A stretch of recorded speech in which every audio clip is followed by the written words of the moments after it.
the Trop to even the series at 1 game apiece.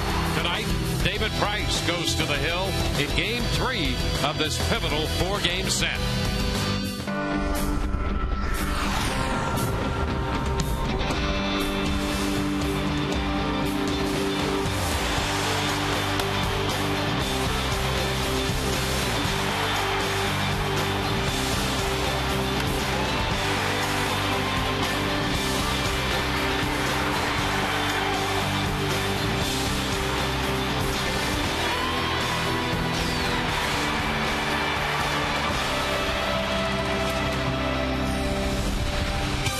Tonight it is once again our pleasure to welcome you to Tropicana Field. As the Rays homestand continues, this will be Game 3 of a 4-game series between the Rays and the New York Yankees. Boston, with a victory earlier in the day over Baltimore, owns a 2-game lead over New York. The Rays are running third. They are now 7 1/2 games behind in the American League's Eastern Division. Hi again, everyone. Welcome to an evening of Rays baseball with Brian Anderson. I'm Dwayne Statz. Great to have you looking in tonight. We'll be hearing from Todd Kalas in just a few moments. Well, when the season started, there was a topic of discussion concerning age about this New York ball club. You can argue that one way or the other, but one thing's for sure. Robinson Cano, coming in 28 years old, is aging, maturing, if you will, into one of the best hitters in baseball. Yeah, and in fact, Robinson Cano, since he made his major league debut in May of 2005, he has more hits by second baseman than anybody else in Major League Baseball. And you see the numbers right there. A lot of them have come against Rays pitching. 322 career average with damage. The slugging percentage is high.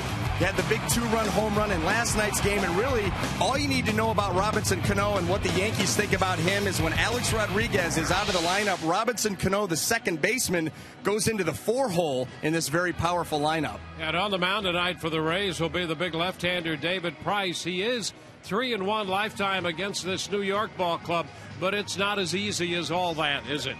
No, it's not. You know, David Price had a good outing his last time out. He beat the Boston Red Sox. Overall, against the Yankees, the numbers very good. 10 career games, 9 starts. However, not as easy this year. Like you were saying, Dwayne, alluding to the fact that David Price has gone just 10 innings in the 2 starts against the Yankees this year. He doesn't have a record, an ERA over 8, and those 10 innings, he's averaging 5 innings a start. Against everybody else, he averaged 7 innings a start. The Yankees have really made him work, so look for him to try to come out and pound the zone early tonight. And as we take a look at our Coventry Healthcare pitching matchup, a contrast, David Price, the big lefty, a lot of hard stuff. Freddie Garcia, veteran right-hander, likely to see anything, one of maybe 6 pitches in play from Freddie Garcia. Rays and the Yankees just moments away, and when we come back, Todd Kalas has more on the American League East showdown. The Rays taking on the New York Yankees.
And you know it's a big game tonight. The Yankees and the Rays get ready for Game 3 of a 4-game series. Freddie Garcia going against David Price tonight here at Tropicana Field. We look at all the pitchers with a minimum of 20 starts in the American League. There's only 2 guys that have the kind of winning percentage as David Price does, and that includes John Lester and Price against this division. Look at that. Combined 20-5 for Price. He loves the big moments, loves the spotlight. 3.15 ERA. The 2 higher ERAs, as you would imagine, in this division against the Yankees and the Red Sox. Price tonight against New York. It'll be his 3rd consecutive start against either Boston or New York, and Price talks about that challenge. We're having some tough luck right now out there, but at least it's, we're playing the guys that we're behind right now. So that's good. That gives us a chance to win some of these games and get back on top. So it's, like I said, it's playing the AL East a lot. Gives us a chance, even if we are down, to gain some ground against these guys, and it's all right. Price is ready to roll. So are we. A little Wednesday night baseball. It is a Web Wednesday when you can email the booth and ask the broadcast. Click on Game Connect on FoxSportsFlorida.com. It's very difficult to read too many guys at once, but somehow Dwayne has figured it out. And BA with the reading glasses. That's a whole new look. So we're ready, guys. Ask the broadcast tonight, right around the corner. First pitch. Dwayne Stats and Brian Anderson with all the action. 2 minutes, 55 seconds. And it'll be David Price against Freddie Garcia. The game will be in high definition. Enjoy, everybody, right here on Sunsport.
Autoway, part of Auto Nation, the largest automotive retailer in the country, so we can do big things. By Coventry Healthcare of Florida, lighting the way to better health. By Toyota, moving forward. And by AT&T.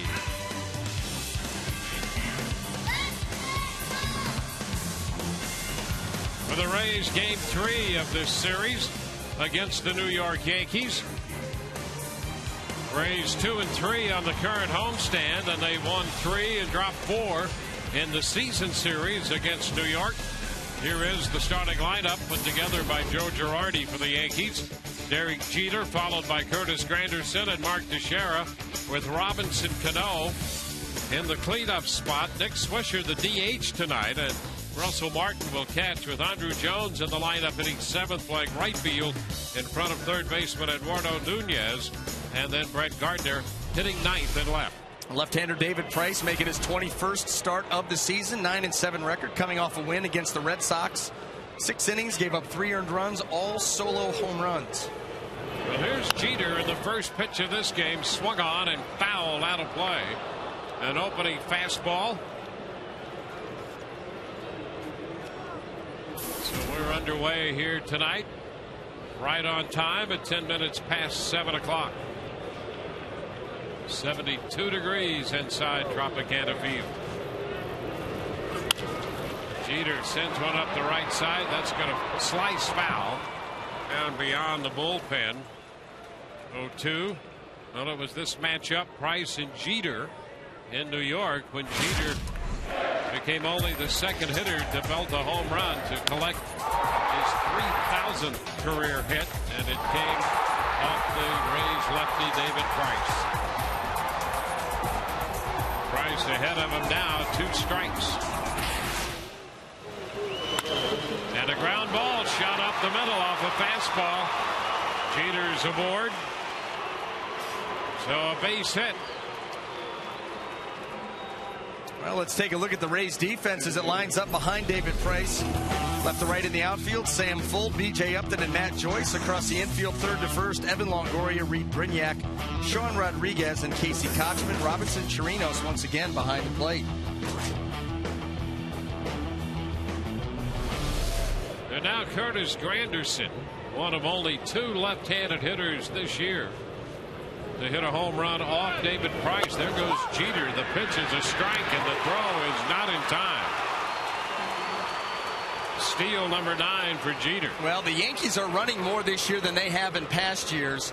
And I'm going to tell you something right now. They are running off of Robinson Chirinos. This is what's going on. You see the footwork there by Chirinos. Still a work in progress. Not as quick as you would like. And the Yankees are taking full advantage of that. You just got to go back to last night to realize that. Jeremy Hellickson, who had given up 4 stolen bases all year. There's a strike, 0-2. Gave up 4 last night. Yep. And so you know right then and there that they are going to try to take advantage of Chirinos, especially when you have a pitcher of the caliber of David Price on the mound. You figure runs are going to be tough to come by. Chirinos has been catching only since 2009, a converted infielder. He started that conversion in the Chicago Cubs minor league system and continues that now with the Rays. Up here making his major league debut in this series. 1-2 and a fly ball hit deep to right. That one's going to get out of here. Home run for Curtis Granderson, his 26th home run of the year. And New York takes an early lead on the base hit by Jeter and the home run by Granderson.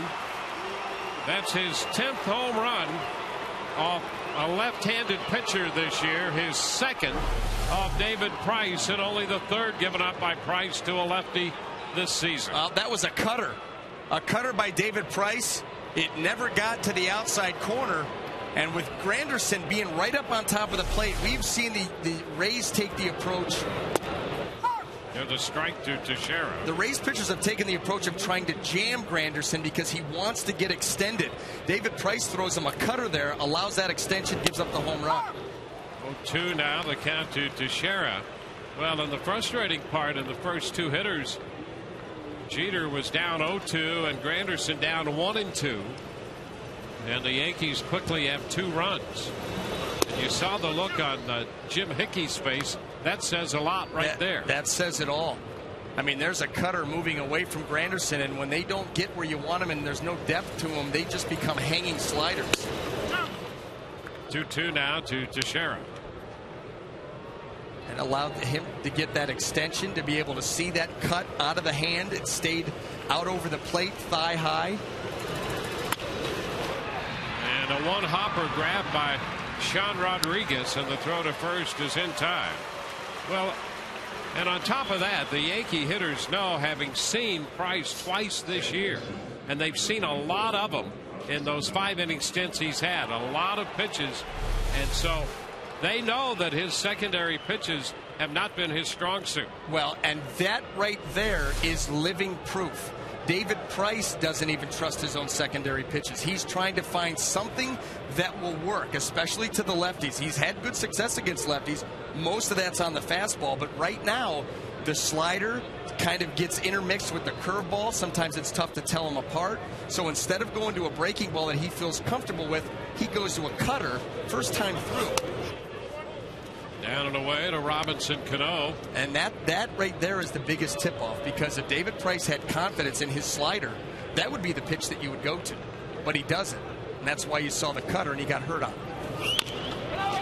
Little tap to the right side. Rodriguez has this one.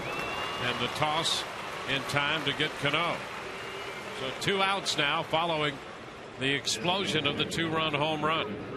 That may be why David Price at some point in the future maybe thinks about just going with one breaking ball, because I think the fact that he throws so many fastballs that it takes him a while to get to the breaking stuff. And then when you're talking about a slider and a curveball that you're trying to throw, it's like the grips and everything else start to intermix. And the curveball that he gave up the home run to Derek Jeter for number 3,000 had the tilt and break of a slider but the speed of a curveball. Everything's in between right now. Big cut to miss by Swisher, who's been very tough against left-handed pitching this year, hitting .326. Well, it's for that very reason, and better than anyone, having pitched in the big leagues, the point that you were making.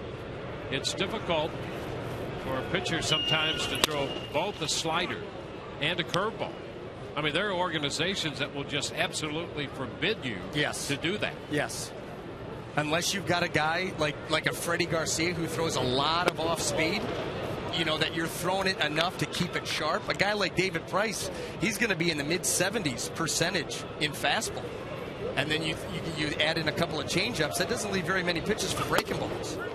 And so if you're going to throw a handful, 15, 17 breaking balls in a game, and you're going to go 9 curveballs, 9 fastballs spread out over 7 innings, how sharp is that going to be? Yep.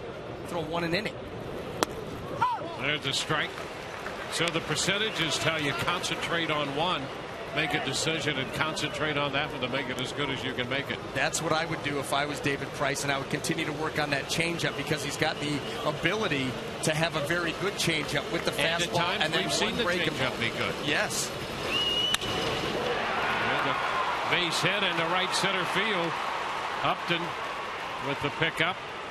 Swisher is aboard. Third hit of the inning. This one comes with 2 outs. Well, this was just a fastball that was elevated out over the plate and allowed Swisher to just swing level. Let David Price supply the power, get the bat head out there, and when that ball's up, it has a tendency to stay up. You're not going to hit a ground ball on a fastball at your letters most of the time. And 3-2. I mean, Swisher's looking fastball. And actually hit a pitch out of the strike zone. There's a shot deep to center field. Upton goes all the way to the track and makes the catch as Martin teed off on a first pitch fastball. Hit it a long way, and it was caught by Upton. No one caught Granderson's. A 2-run shot. The Yankees lead by 2.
move into the bottom of the first inning, and the Rays are down by 2, facing Freddie Garcia.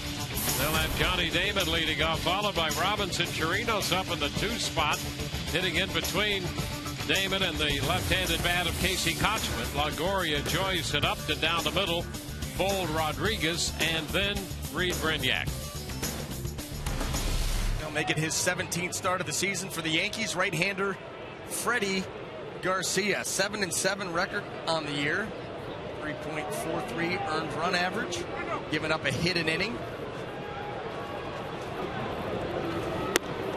And the first pitch is a strike call at 35. Garcia having an outstanding year, giving the New York Yankees some innings at the back end of the rotation. A little piece of that one foul. 0-2. And get used to that, because like you said in the open, Dwayne, Freddie Garcia, he'll throw everything. He'll throw you the fastball, he'll throw you the slider, the split, the curveball, the change, the fosh, and occasionally the meatball. Fly ball into left, not too deep, and Gardner's there to make the catch on that one. Now let's take a look at the Yankee defense, left to right in the outfield. Brent Gardner, Curtis Granderson, and Andrew Jones. Across the infield, third to first, Eduardo Nunez, Derek Jeter, Robinson Cano, and Mark Teixeira. Russell Martin behind the plate. Yeah, the interesting thing about Garcia, I mean, naturally he's probably going to throw the fastball a little bit more and maybe the slider, but and then everything else on a percentage basis, just take your pick, because it's going to be close in terms of how many times he throws any of the remaining pitches he has. Well, against the right-handers, he likes fastball, slider, split. Against the left-handers, like you said, he may kick up the rosin bag. 0-1, it's popped up left side, and Jeter, a couple of steps into the outfield, is there for that one. So 5 pitches in, 2 outs. Now, correct me if I'm wrong, because I was doing some studying over here. That looked like that was Robinson Chirinos that just popped that ball out. Robinson Chirinos hitting second, and the idea is you see the breakout there on Garcia.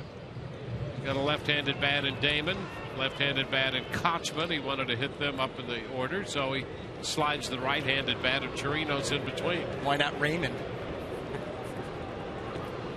That could be next. I say no guts. I say no guts. He moved Jaso last year to the leadoff spot. Kotchman taking a strike. Least he could have done is given Chirinos the leadoff spot for a game. Hey, it's early. He's only been here 3 days. Right. And he's up to number 2. The 2-hole. So he's headed in the right direction. Hey, the guy got a double his first time up. Yes, he did. This is low to Kotchman. I'll tell you what, when you come to the ballpark here at Tropicana Field, get ready for a game, there's always something. There is always something. That's the surprise of the day. And you know he's going to come up with a big hit, too. Mm-hmm. You know it. Well, there's a method to the Joe Madden madness. This one deep short past Nunez, and Jeter's throws not in time. Kotchman has an infield hit. There you go. Kotchman's had a few infield hits this year, especially early in the season. I think that was a play right there where Derek Jeter didn't go after that as aggressively right off the bat, thinking Nunez was going to be able to get there, and he was forced to field that ball deep in the hole, and Kotchman always hustling. You see where Jeter had to go, make the long throw without being able to really step into it, and Kotchman beats it out. Yeah, that's his 11th infield hit, which is a team high. So he's at first for Evan Longoria. He needs 4 plate appearances tonight to officially move in among the league leaders, and it's about time, because he has been just as consistent as he could be. Casey Kotchman came into the game hitting .331. 1-0 the count to Longoria.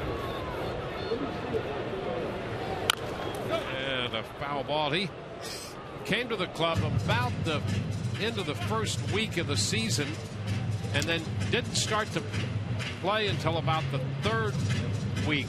So he had to make up about 3 weeks of the season in advance in order to get enough to qualify, and he's got a good chance to come out of this game officially among the league leaders. Yeah, it's amazing that he basically, like you said, didn't get that playing time for the first 3 weeks because, and maybe it's because of all his success so far this year. There's a base hit lined into left center for Longoria. Kochman's going to go to third. Granderson's throw to second. And the Rays kicking up their heels with 2 outs, putting men at first and third. I like this little 2-out rally here by the Rays. A couple weak hit little pop-up fly ball, the first 2 hitters, and then an infield hit, and Longoria leans out there. Good contact and rifles the ball out into center field. With 2 outs, obviously, Kochman's running on contact, so he's able to get to third, and the Rays have a chance here. And Matt Joyce, who's back in the lineup, up here with a chance to do some damage in the first. Matt hitting .292.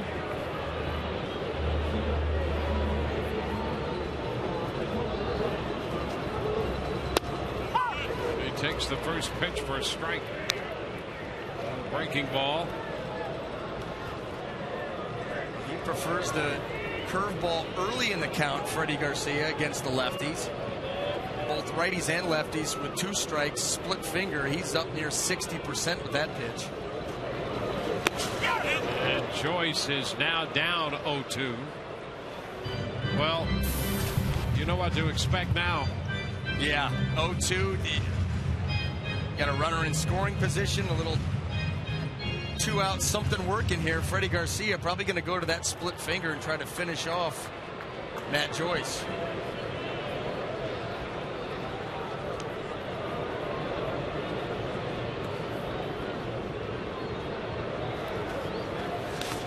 Covered up by Martin.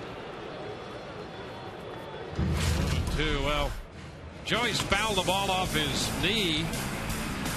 That was Saturday, and on the next pitch after he gathered himself, you see he went down on that right knee and then hit one out to right on John Lackey. His 13th home run of the year. A 1-2 count. And he's out on strikes. So a couple of 2-out base hits. Joyce strikes out. Rays lead 2 and trail by 2.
Friday, August the 5th, when the Rays host the A's. The first 10,000 women, that's right, I said women, Dwayne, women only, receive a collectible Rays t-shirt presented by the St. Petersburg Times, and then let the Go-Go's take you on a vacation after the game as they perform all of their major hits like We Got the Beat, baby.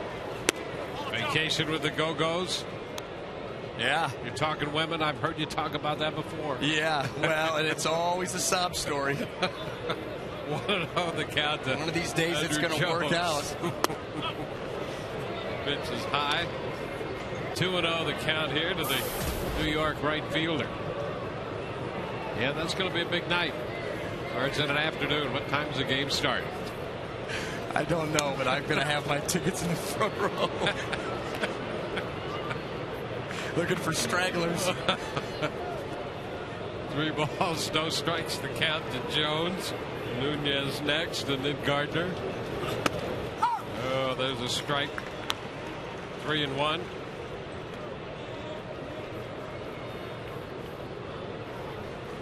Here's the 3-1. Foul out of play.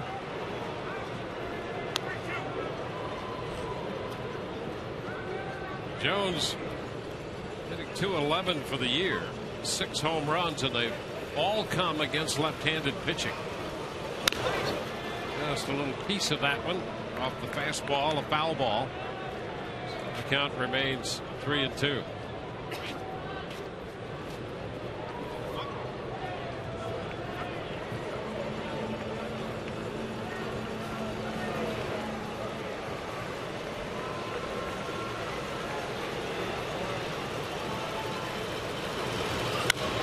Is popped up. Chirino's back, and he's going to make the catch about halfway to the screen. That's the first out.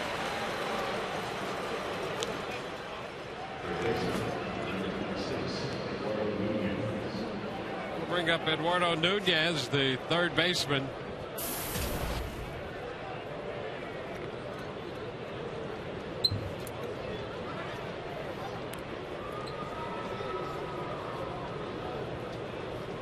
Nunez playing third base in the absence of Alex Rodriguez.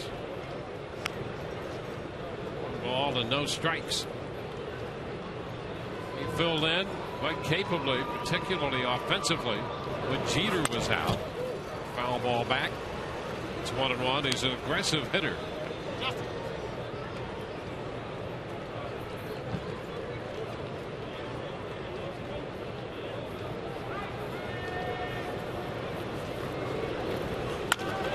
Chopped out to second. Sean Rodriguez. 2 gone. Oh, there was that slider. That could even been a curveball. Sometimes it's hard to tell, but that had good break down. He kept it away from Nunez. 81 miles an hour. That's the kind of pitch, the kind of breaking ball that you're looking for from David Price.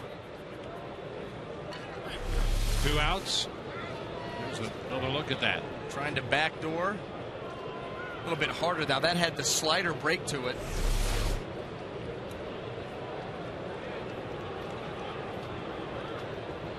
Now he faces the left fielder, Brett Gardner. David Price making his 21st start. Pitch is down. 1-0 coming up. Rays outing against Boston when the Rays beat the Red Sox 9-6. He pitched 6 innings in that game, but made 121 pitches. It's a season's high for him.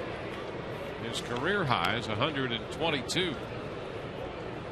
Well, that's something that the Boston Red Sox lineup known to do. Yankees, same way. They want to get into the bullpen early, have good at-bats, run up pitch counts, foul off tough pitches. And a broken bat, look out. Roller up the first base side, and the bat wound up right underneath the feet of David Price on the mound. That barreled into the bat, but helicoptering back to the mound. That's going to be a base hit for Gardner. And again, the exploding bats, and we continue to see those toward the stands all over the field, and that one right back at the Rays pitcher David Price. Yeah, well, and we've seen that a lot with David Price. 2 or 3 times he's had the bat head go right. He had the one that glanced right off the top of his head. And here again, look at that thing flipping up at him. I'm telling you something right now. Goodness, I know they're continuing to study it, and it must be a 10-year type of study. But, I mean, look at that thing. The edge of that thing flipping right back through there. Someone, I'm telling you, is going to get stuck. Runner takes off, pitches a strike, and the throw not in time, and the Yankees are just going to run until they're stopped tonight. This is the same. The Yankees are taking the approach against the Rays and Robinson Chirinos as the Rays do against Boston catching, where it is just a track meet. They established that fact last night, and so far tonight, Jeter, now Gardner, they're just going to continue to do it. 30th steal for Gardner. The pitch is a strike on the inside corner. 0-2.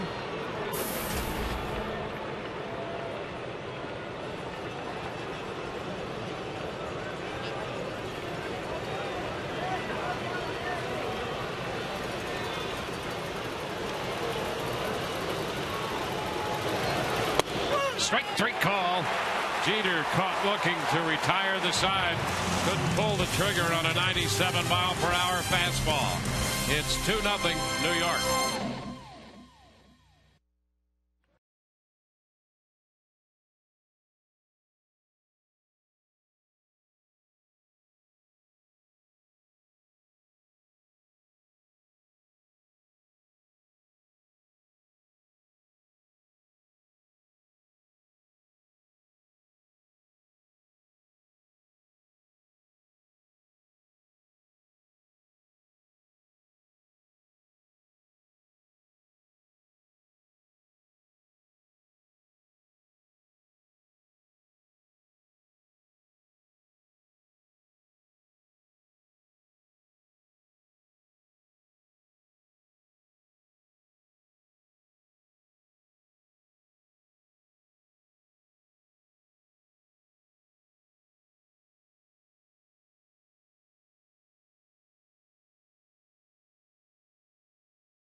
Game. B.J. Upton standing in there to lead off the inning for the Rays against Garcia. And the breaking ball just kept breaking away, and Upton bounced it off the end of the bat. Strike 1. Well, this Rays lineup is going to have to be patient. Freddie Garcia doesn't have that power stuff like he used to have. He's going to go in there, flip stuff up there, sliders, curveballs, try to lull you to sleep. 1-1. Get ahead of you and then come with that split finger out of that tall frame and try to get you to chase that pitch. I mean, that's the way he goes now. Moves the ball around and just tries to frustrate a hitter. Down and away. It's 2-1. Coming off a 5-inning stint his last time out in Toronto. And really his worst outing of the year. He gave up 6 runs in a 7-1 loss. Yeah, that was also a strike 2-2. And also a game where he walked 4 in that game, and that's only significant because he'd only walked 5 in his previous 5 starts. So he makes you put the ball in play. Look at the difference when he's ahead in the count. It's an advantage, obviously, for a pitcher to be ahead in the count. But it's a 108-point advantage for him. Well, that's what brings that split finger into play. I mean, overall, he throws that pitch, I mean, right around the mid-20s in percentage. But however, when he's ahead and with 2 strikes, that thing skyrockets into the 50s. And he strikes out Upton. Strikeout number 2. Well, in tonight's game and all season long, Tires Plus will donate $100 to the Pediatric Cancer Foundation for every Tampa Bay Rays home run televised on Sun Sports and Fox Sports Florida. Sam Fole getting a start in left field against Garcia.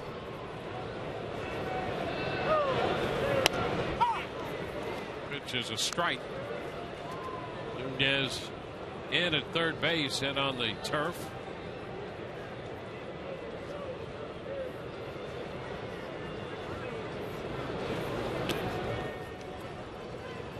One and one. Breaking ball.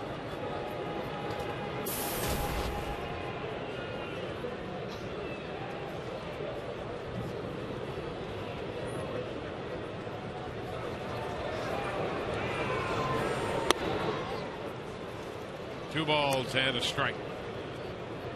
Freddie Garcia is 8-2 lifetime against the Rays, and they really have not seen a lot of him lately. He made a start last year when he pitched for the White Sox against them. 2-2 the count. But that's the only time he's faced the Rays over the last 5 years.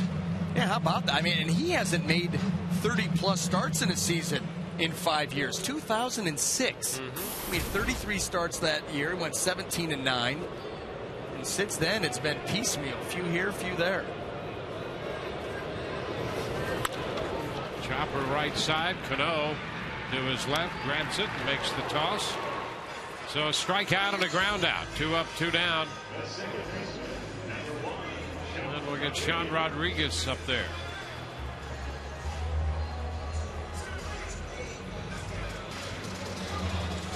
The Rays 3-4 against New York in the season series, and they, for the most part, on average anyway, been fairly low scoring games. Rodriguez takes a strike. 2 one-run games so far in this series. Yankees winning the first game 5-4, and the Rays winning last night 3-2. 1-1 the count.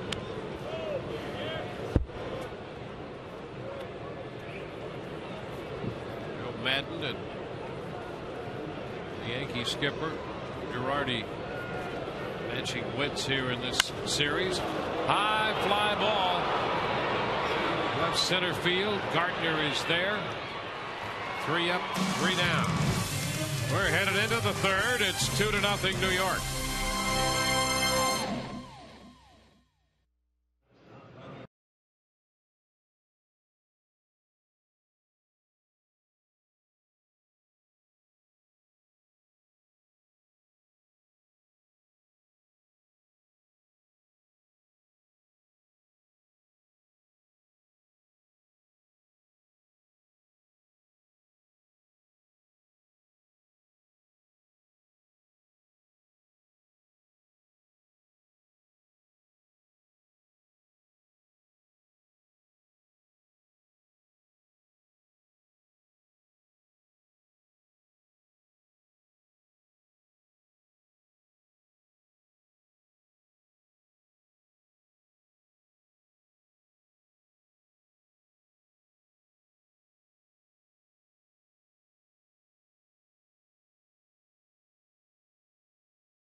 Just a reminder, be on the lookout for the Miller Lite Taste Greatness moment coming up later in tonight's game.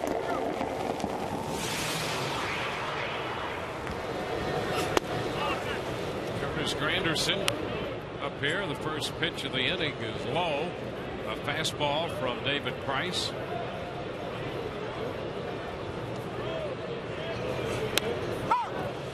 One and one. Granderson had a home run off Price here at the Tropicana Field back in the middle of May. And then he hit one tonight in the first inning. So he has 2 this year off Price. This is that one to take the count to 2-2. The first one he hit in May was a fastball at 97, and he turned it around. Hit the cutter out, 2-2, and he's in a pretty select company right now as he's up there 3-2. Only 3 left-handed hitters have connected home runs off David Price. We'll see another 3-2 pitch here. Yeah, and where have you seen the last 3? The fastball in on the hands of Curtis Granderson. I mean, that is where the Rays want to get him out. They want to pound. I think that's, you saw the look on Jim Hickey's face after that home run was given up. I think he went back out there and said, get in there. And strike 3 call. Throws it on the fastball. And that is out number 1. So let's go to Todd Kalas now. Todd? Dwayne, a whole new system to email your questions on our website Wednesday. Ask the broadcast. Go to Game Connect after you log on to FoxSportsFlorida.com. Our first 2 questions are about the quick pitch from Joel Peralta. Last night and during the course of the year, he tries that. Colin and Helen want to know what constitutes a quick pitch and why didn't last night's pitch count, guys? All righty. Mark Teixeira's up there with the count of 1 strike, and now he lofts a high popper left side. Longoria crossing the line and in foul territory makes the catch. Well, let's take a look at what happened last night. Joel Peralta on the hill. Usually Peralta will come set and then kick and throw. Here he just goes. Picks the leg up and goes. Ed Rapuano right there called no pitch, but not because of what Peralta did on the mound. Yeah, it was not a quick pitch, as it turns out. Now, he will occasionally, speaking of Peralta, use what appears to be a quick pitch. But Rapuano said afterwards that he was not ready, and so he waved the pitch off. There's a strike to Cano. Technically speaking, if it's a quick pitch, the pitcher delivers the ball before the hitter's ready, and an umpire at his discretion can rule out a quick pitch and charge the pitch as a ball. Up the middle, and the play made by Brignac to take care of Robinson Cano. So a quick third. We'll be back in just a moment. 2-0 New York.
By 2. Well, tonight's game is available in Espanol via secondary audio programming brought to you by Coventry Healthcare of Florida. That would be SAP for short, if you're nasty. And we know that you are. Is that collectively or just individually? Breaking ball here taken, and that's a strike. Anybody who's within earshot. Renyak followed by Damon and then Chirinos. Blow it away. 1 ball and 1 strike.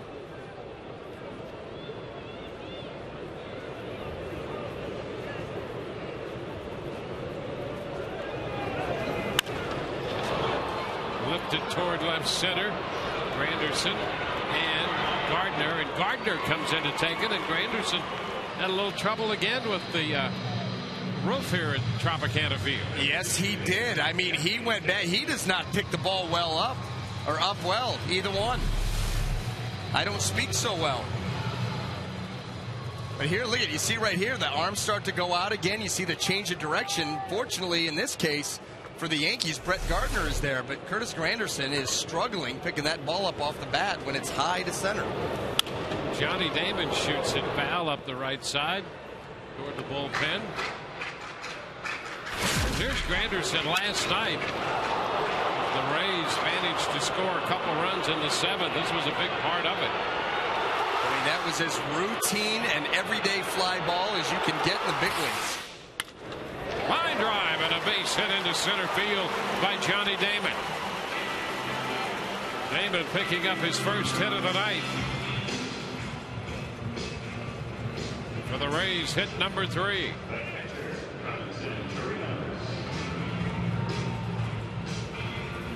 Damon having a little fun down there with George Hendrick in the aftermath of that foul ball that wound up in the Rays bullpen. George had to move out of the way of that one. So I'm sure George was giving him a bit of his opinion of what he was doing with that line drive. It's Chirinos. It's a strike. Chirinos popped out to the shortstop Jeter his first time. Look at the first pitch strikes for Garcia. 10 out of 11. You remember that graphic too, ahead and behind in the count, the difference in the batting average. That is a very important statistic for Freddie Garcia, to get ahead and to stay ahead.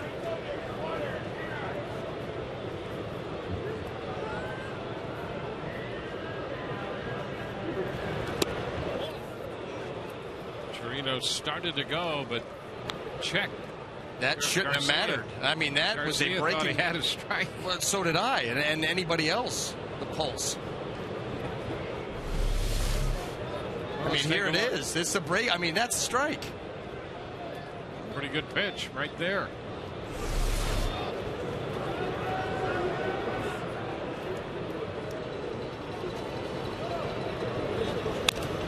Foul ball.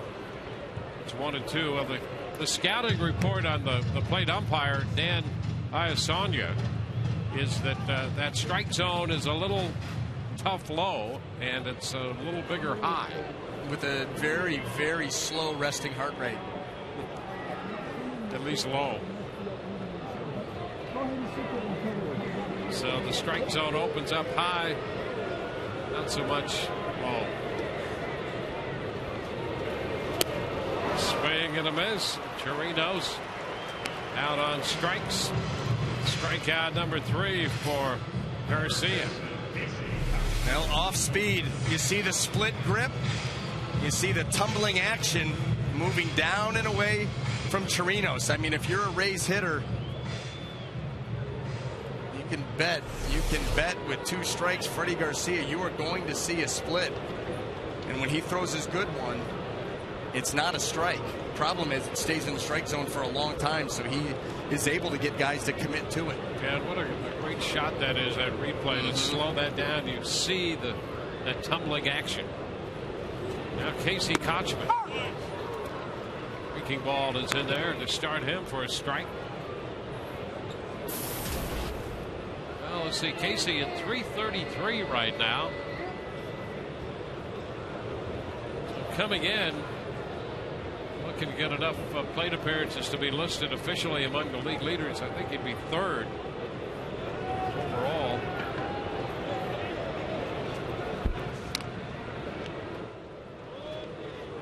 Damon's at first. How about that right now? Just behind Adrian Gonzalez and a point up on Jose Bautista. Second in the American League. 1-1 the count.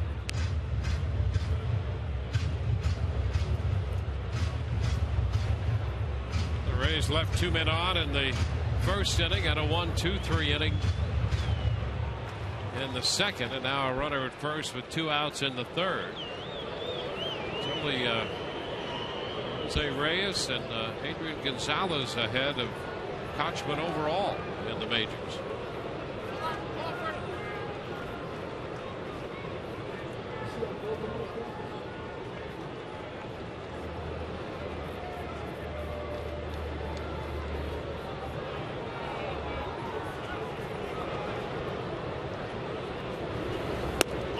Pitch away. 2-1.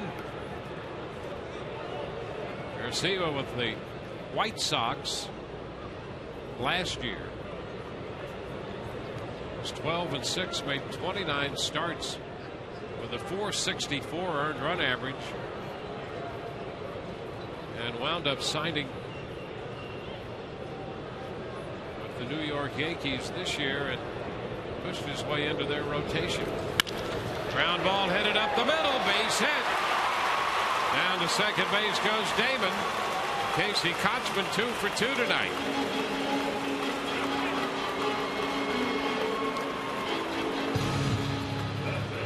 Casey with 2 more hits. Now Kochman, we've seen his ability to hit the ball to all fields. He takes this one right back up the middle, hits it hard. And again here with 2 outs, the Rays, a runner in scoring position, and another opportunity.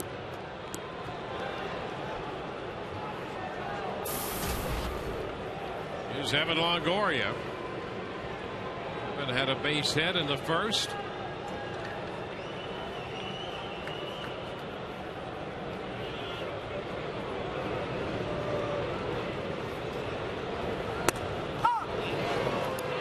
Catches the outside corner. Or thereabouts. Yeah, this pitch was off. Close, but off.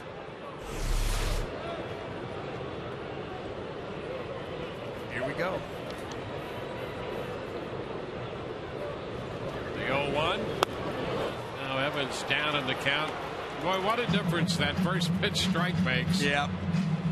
Well, he, like I said, that split finger, he loves to use it ahead in the count and with 2 strikes. Look at it, just kind of knuckle and just die at the end. That was almost more of a fork ball. Didn't have quite the tumbling action as the previous one that we had in Foxmall. Just as effective. In the dirt, covered up by Russell Martin. 1 ball and 2 strikes.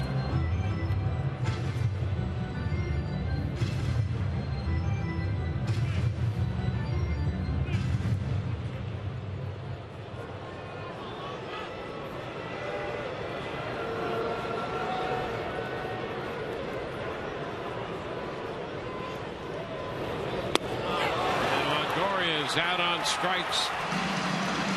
Well, he gets ahead of you and it makes it very difficult. Rays lead 2 and trail 2-0.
leads this game. Time to take a look at our AT&T trivia question. Who gave up Wade Boggs' 3,000th hit on August 7th, 1999? Here's Nick Swisher. First pitch is in there for a strike. How many games are we in now? Game number 96. That was the fourth one that I know for sure. Way to go. Oh, ground ball, base hit through the hole in the left between Brignac and Longoria. Swisher 2 for 2 tonight. And the only reason I know that is because we watch it almost every day now.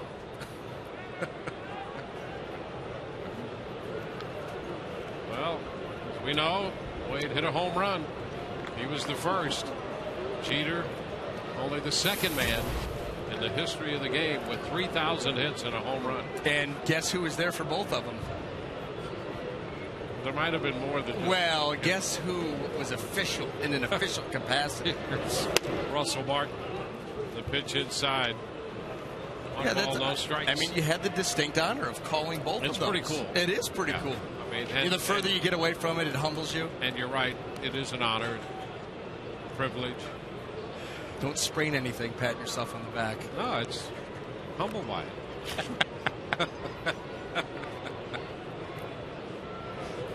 One ball, no strikes. Things happen when you show up.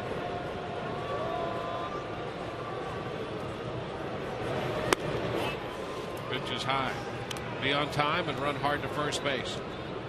I mean, really? Yeah, how about that? Yeah. I mean, and you know what? Unfortunately, some players you see out there, they don't do that. I mean, how many bats are you going to get tonight? 3, 4, 5? Least you could do is every one of them, you put the ball in play, bust your butt down to first base. Down to third. Longoria takes it to Rodriguez for 1. Kochman for 2. 5-4-3 on the double play.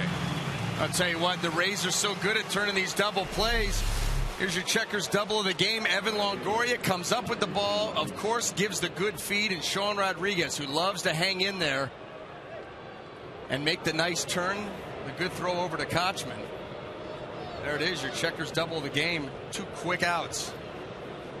And Swisher barreling down on Rodriguez. And I talked to Sean about that and asked him about his willingness to stand in there, and he said, hey, that's the way that I was taught to play the game. I've got a strong lower half, and I know that, you know, to be effective, I've got to go there to that bag and hang in there to get the out, make the proper feed, no matter who's coming in on me. 1-1 to count to Andruw Jones. Well, his dad is a baseball guy. He's been an instructor, was in the Yankee system for a long time, manages in the Cardinal system. Johnny Rodriguez, and so I mean, we talked about Sean, really the strength that he has, lower body. Yeah. Yeah, you want to get aggressive and slide into those, you know, those legs. Good luck. Yeah. Good luck. You better go low and flip him. And he doesn't mind being flipped. He said, hey, that's part of the game.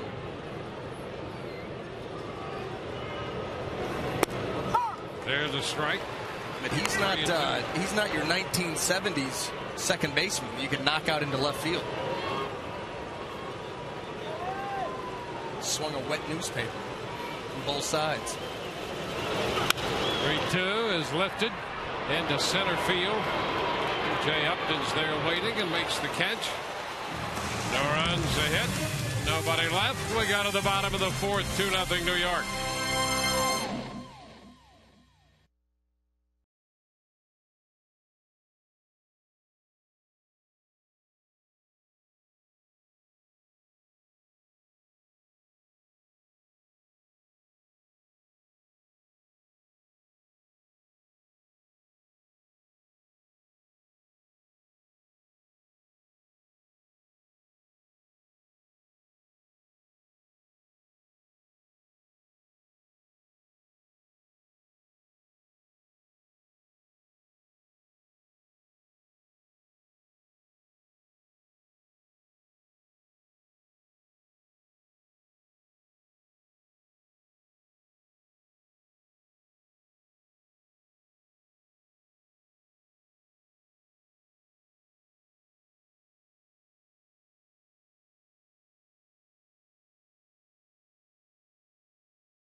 let's get the answer to our AT&T trivia question. What pitcher gave up Wade Boggs' 3,000th hit back in 1999? And a fellow lefty, Chris Haney. All right, for the 17th time in the last week, here it is. Hanging breaking ball. See you later. Cue dad. And cue kiss home plate.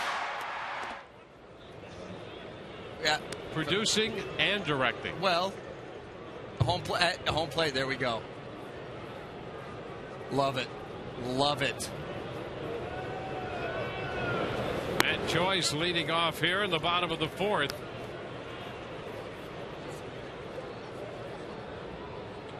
Two balls, no strikes, the count.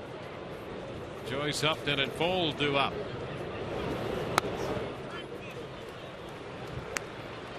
Joyce up in the count, 3-0.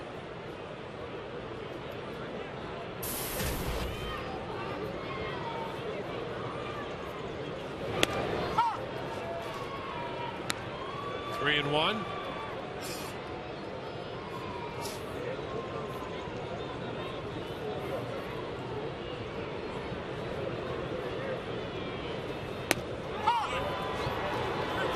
Now it's back full.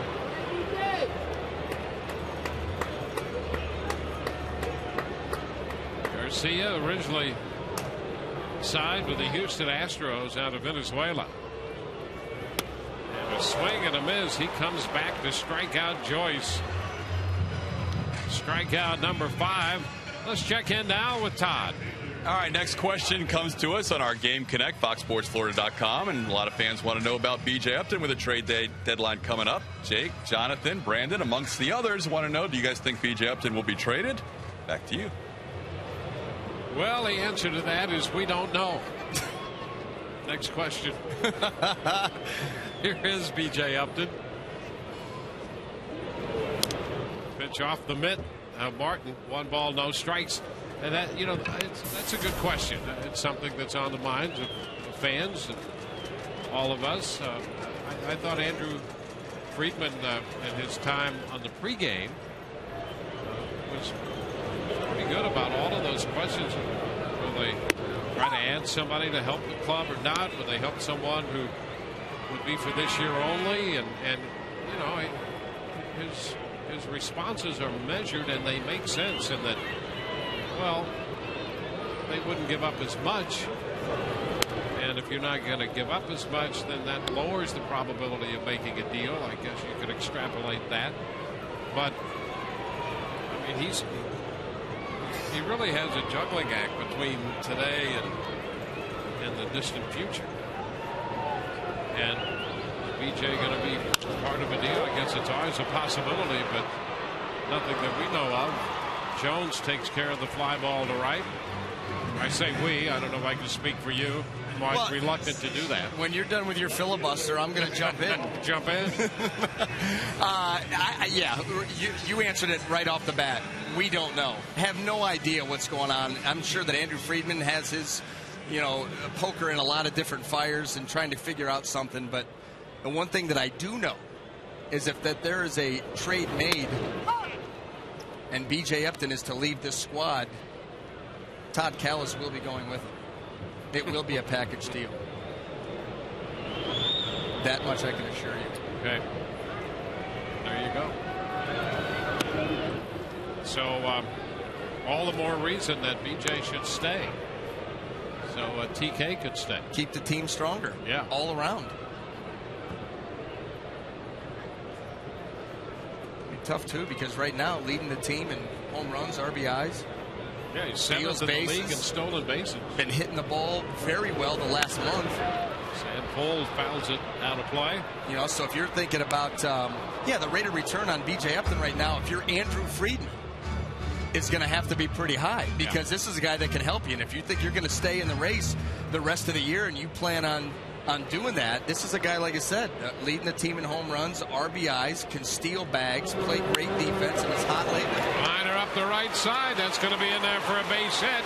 Fold on his way to second. He'll make it easily with a stand-up double. Fold collecting his 16th double of the year. The Rays have put together a couple scoring opportunities, this being the third, but they've all come with 2 outs. Now this is the split. Doesn't quite get out of the zone, and Fold is able to get that ball off the end of the bat. And you see it's kind of a limp little line drive there.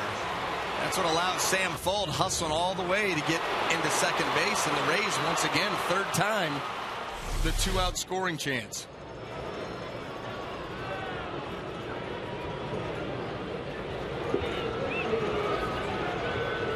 Sean Rodriguez. Strike one. Now that's a snapshot right there of Freddie Garcia and how he frustrates hitters. Throws a curveball, not overly sharp, but the speed so slow, it's just hard to wait on.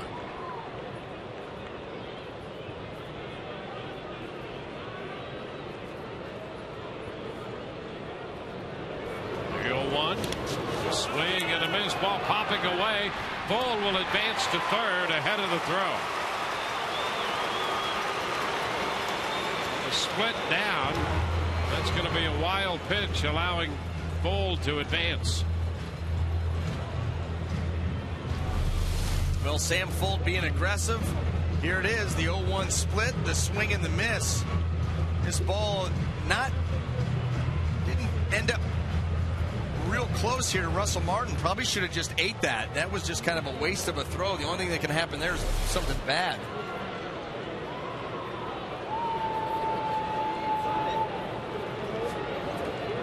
The 0-2 and a swing and a miss. Rodriguez out on strikes. That's 6 of them for Garcia. No runs, a hit. Man left at third. 2-0 through 4, New York.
Tropicana Field, third game of the series.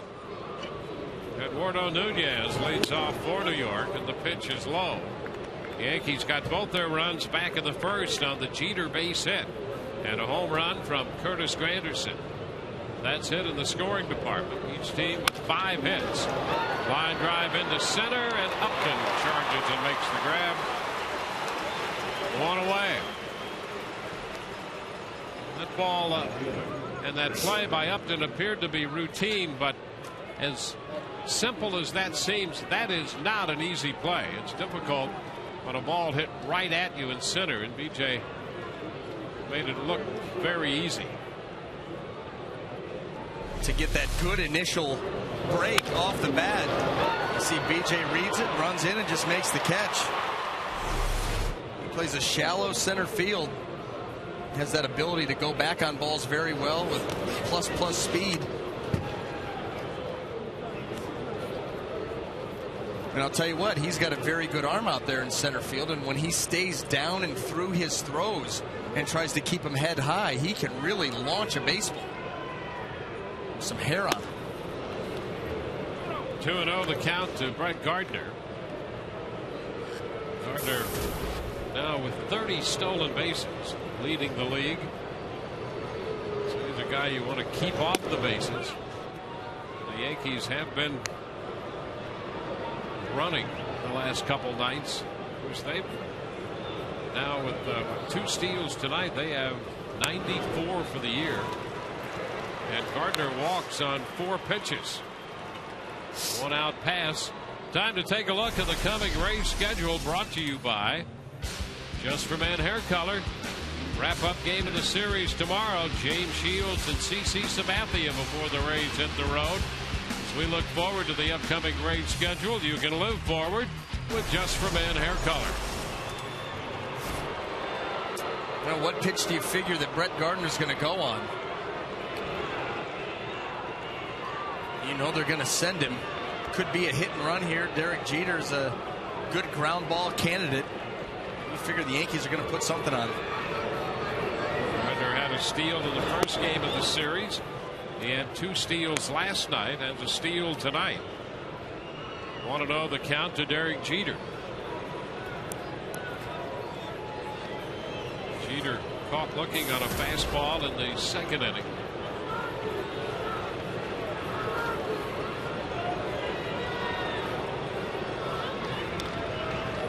Gardner back in.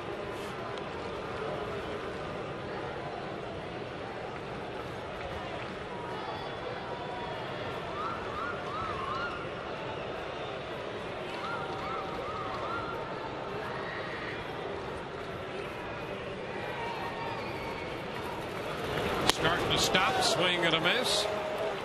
The count is 1-1. Well, that could have been an abort the mission by Brett Gardner. Didn't like the jump that he got, so he throws the brakes on.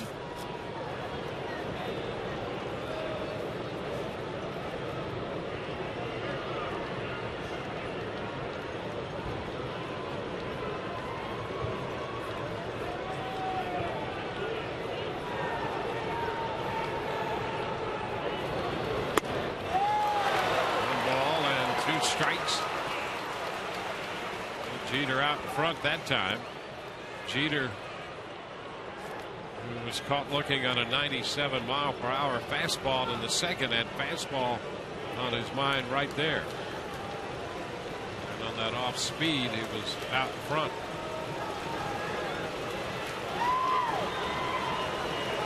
One, two.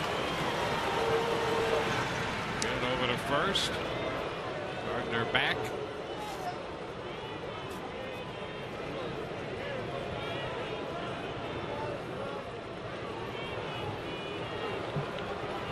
Girardi in his 4th year as the manager of the Yankees.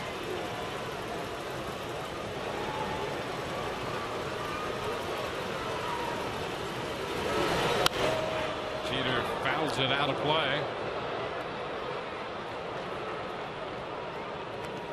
He's the 3rd youngest manager in the majors, behind Manny Acta and Eric Wedge.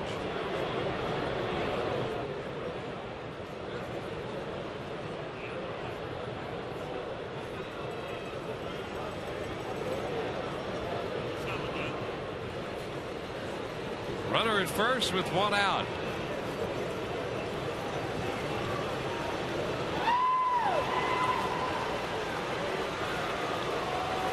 All 2 strikes.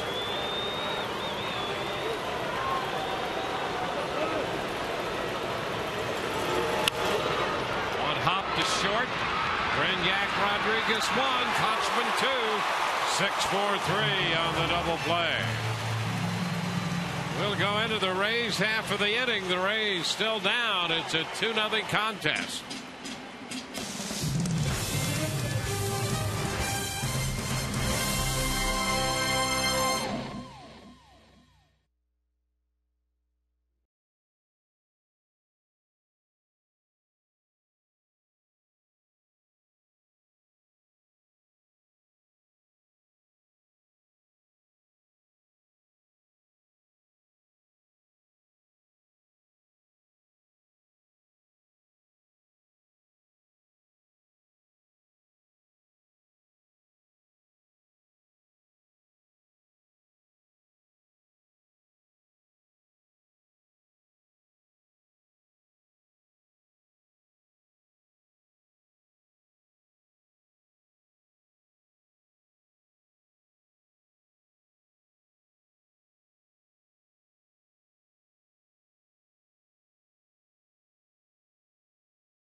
first inning when Derek Jeter singled, and then Curtis Granderson belted a home run. That came in the first 6 pitches of the game. Freddie Garcia has held the Rays to no runs on 5 hits with 6 strikeouts and no walks through 4. Reed Brignac opens the bottom of the 5th inning. Lifts a high fly ball toward the line and right. Jones is there and makes the catch.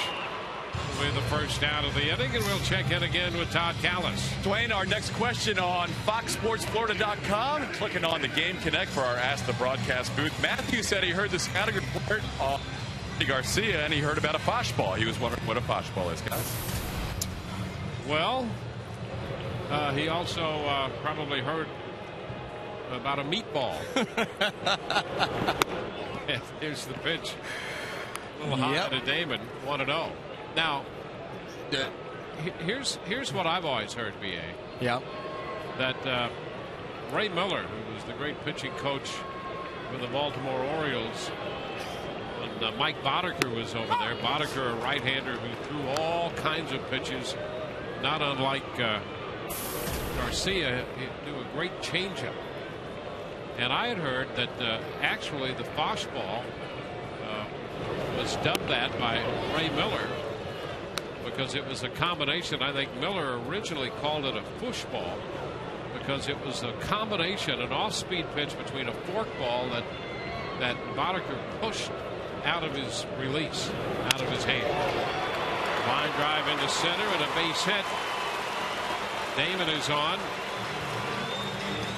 And from that, it evolved into a fosh ball. I guess fosh sounds better than push. I don't know.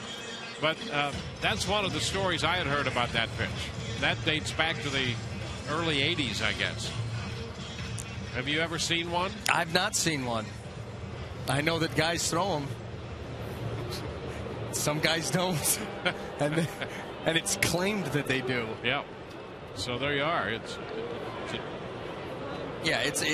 an off-speed pitch that is very, very rarely used. Kind of wedge it in between the fingers, deep into the hand. You keep the fingers open. That's why I come up with my baseball mold. Chirinos up here now. Robinson Chirinos. Yep. A ball, no strikes.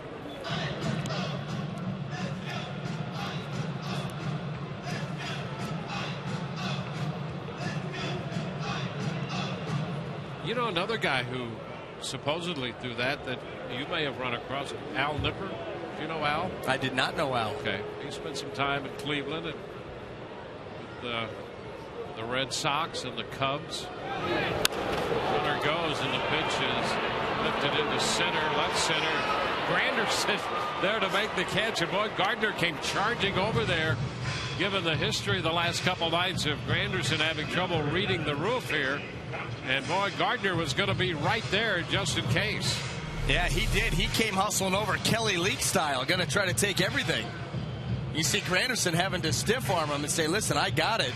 At the last minute, Gardner gets out of the way. But yeah, you can't blame him for being aggressive coming over there. 2 fly balls in the last 2 nights that Curtis Granderson had just completely lost. Well, here's Kochman. Casey is 2 for 2.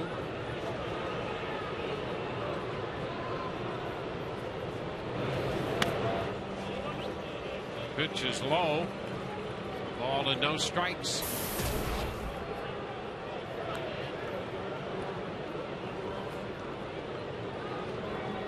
Casey singled in the first. Got a base hit to center field in the third. I'm telling you, Purple Power is going to take him right. It's going to take him right under that leaderboard. Purple is the royal color. Yes, it is.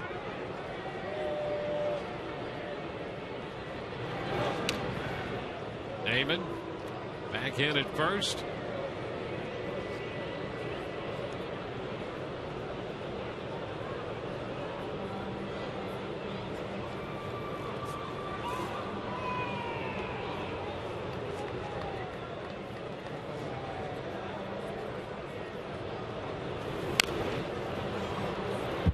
1-1 Well, Adrian Gonzalez started the day at 337. And Casey started the day at 331. Right now he's hitting 336. So he's pushing Adrian Gonzalez.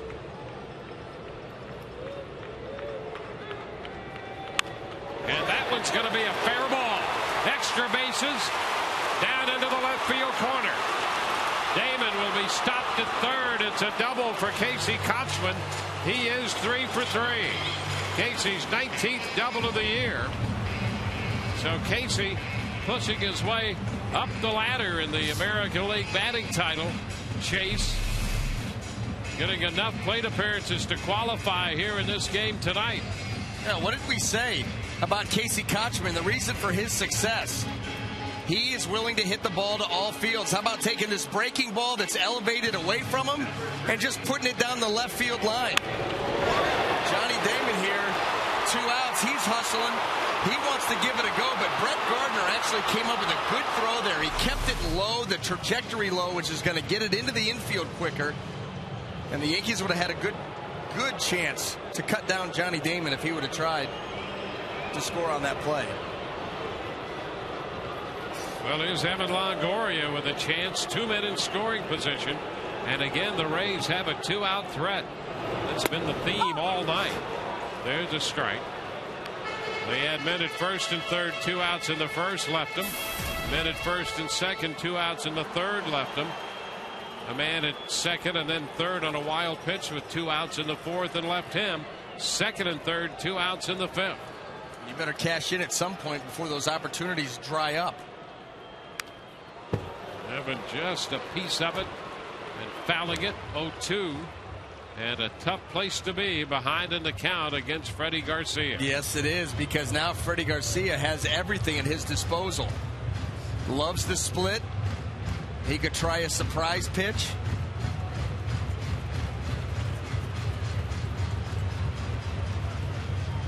Conference with Russell Martin as catcher. He's thrown some good breaking balls to Evan Longoria. That right now there's a lot going on the mind of Evan Longoria. What he needs to do is obviously down in the count 0-2. Just look to put the ball in play. We saw how important that was last night, putting a couple balls in play and getting some runs. Into the dirt, blocked by Martin.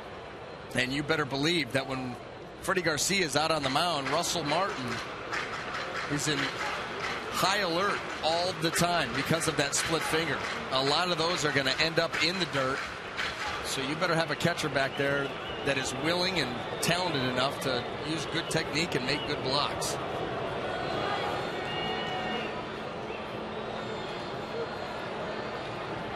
The 1-2.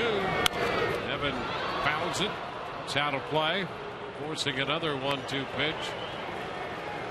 Well, Kotchman at second and Damon at third. Setting up this run scoring opportunity with 2 gone. Casey's now up to a solid 338 with the 3 for 3 night. Adrian Gonzalez went 4 for 5 today. 1-2. Swing and a high fly ball back into deep center. That's going to send Granderson back to the track, to the wall. He makes the catch. Slamming into the wall. He comes up with the baseball. A long drive by Longoria. And a frustrating finish to the bottom of the fifth for the Rays. They leave 2 men in scoring position as Longoria hit it deep to center.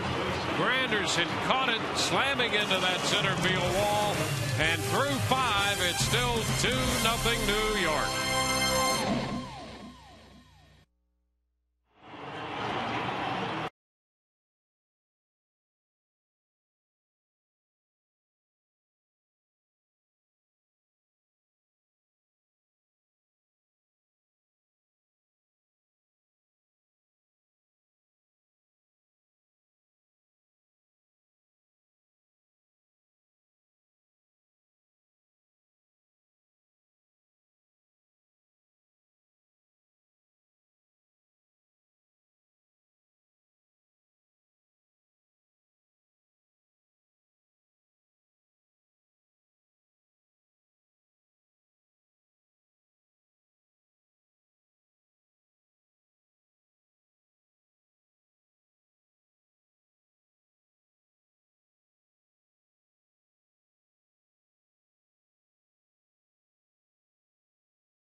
who just made that catch, leads off the inning. And the pitch is a strike. So Granderson, with all the trouble he's had tracking fly balls against the roof, got back on that long drive by Longoria and made the catch as he slammed into the wall.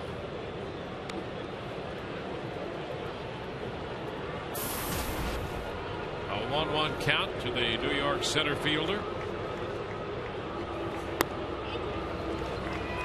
2-1.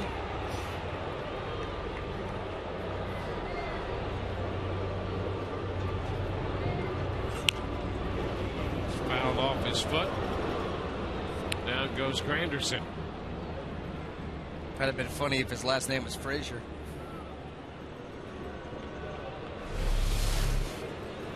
What are you saying? That just would have been a good call. Down goes Frazier. That hit right off the calf, similar to where Ben Zobrist got hit.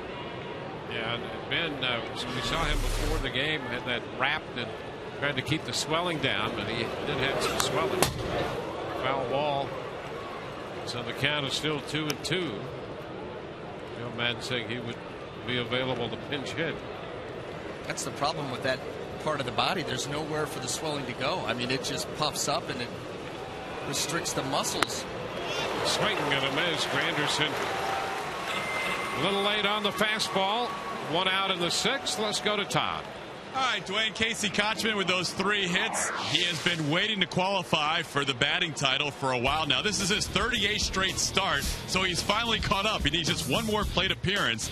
As you can see, he was now 1 shy. We'll tell you about our text poll after the first pitch to Mark Teixeira. It involves Kotchman, and it's this. Where do you think Casey's going to end up at the end of the year in the AL batting race? Win the Crown TB1, top 5 TB2, top 10 TB3, or outside the top 10 TB4. Text your votes to 789-789, standard message and data rates apply, guys. All righty. Well, as we mentioned, he's up to 338. And Adrian Gonzalez, who went 4 for 5 today, is up to 343. Casey 3 for 3 tonight. David Price behind. 3 balls and a strike.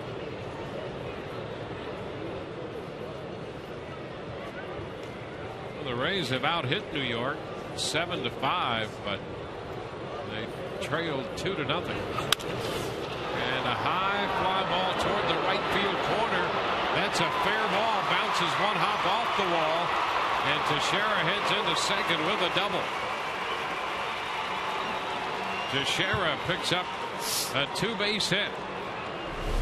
Now, this is one of those fly balls you really can't defend. You're not looking for this. This is down and away.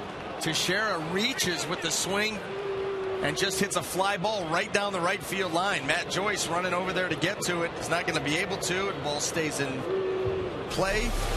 Teixeira ends up with a 1-out double. Not much you can do about that. A quality pitch by David Price, just hit into the right spot by Teixeira.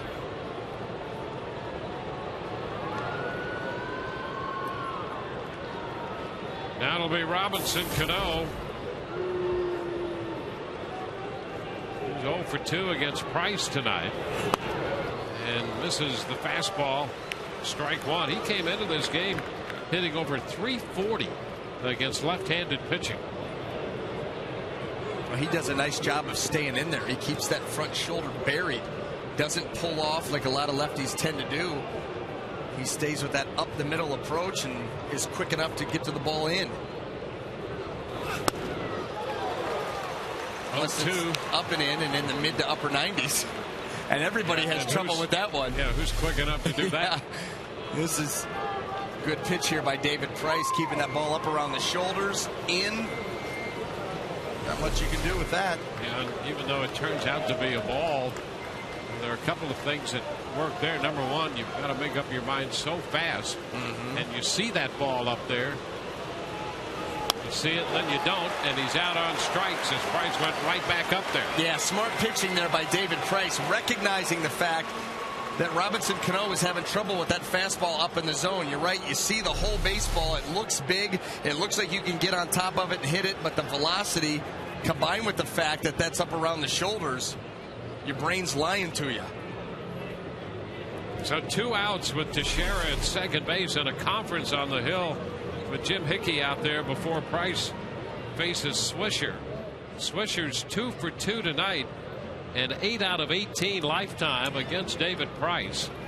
So that warrants a little conversation out there between Hickey and Price. Yeah, that's the old the pitching coach. You know, you give up a home run, he comes in and asks you, you know, what the pitch was and how did you hold it, and you show him, and he said, yeah, okay, don't ever hold it like that again. That's what he's saying. How are you pitching this guy? Well, I want to go down and away, and then okay, yeah, well, don't pitch him like that anymore. He's 8 for 18, 2 for 2 tonight. And the pitch is a strike with hard stuff.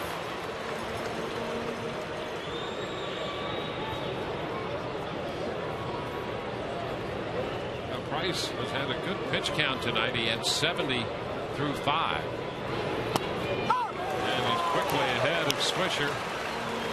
Boy, what a nice sequence so far. First pitch fastball in, strike 1, and then how about the backdoor curveball?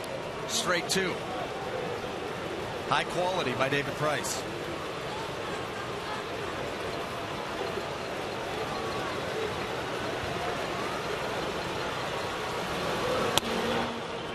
Away, fastball, 1 ball, 2 strikes.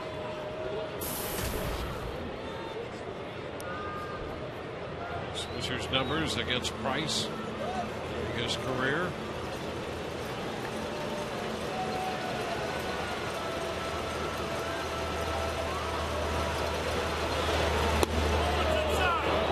Just inside, fastball takes the count to 2-2. He tries to close him out with the fastball in, go right back where he started. This one just a little bit in off the plate. Let's see how close it was.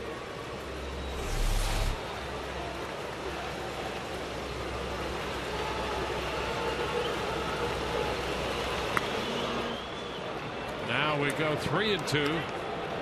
Off speed there.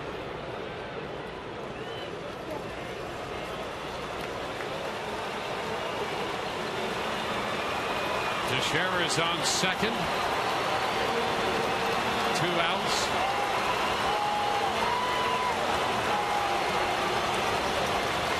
Price to Swisher, and he pops him up. Foul ball right side. Kotsman digging hard. He's there to make the catch. He got the fastball in on him and popped him up in foul territory. No runs, 1 hit, and a man left on base. That takes care of New York in the top half of the inning. Rays coming in to hit. Bottom of 6, 2-0 New York.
Well, experience a Rays game from the all-inclusive Whitney Bank Club, offering extraordinary seating and luxurious lounge and dining areas The Whitney Bank Club features an upscale full menu buffet and inclusive drink options. Call 888-FAN-RAYS or go to RaysBaseball.com to purchase tickets or just to find out a little more about the Whitney Bank Club.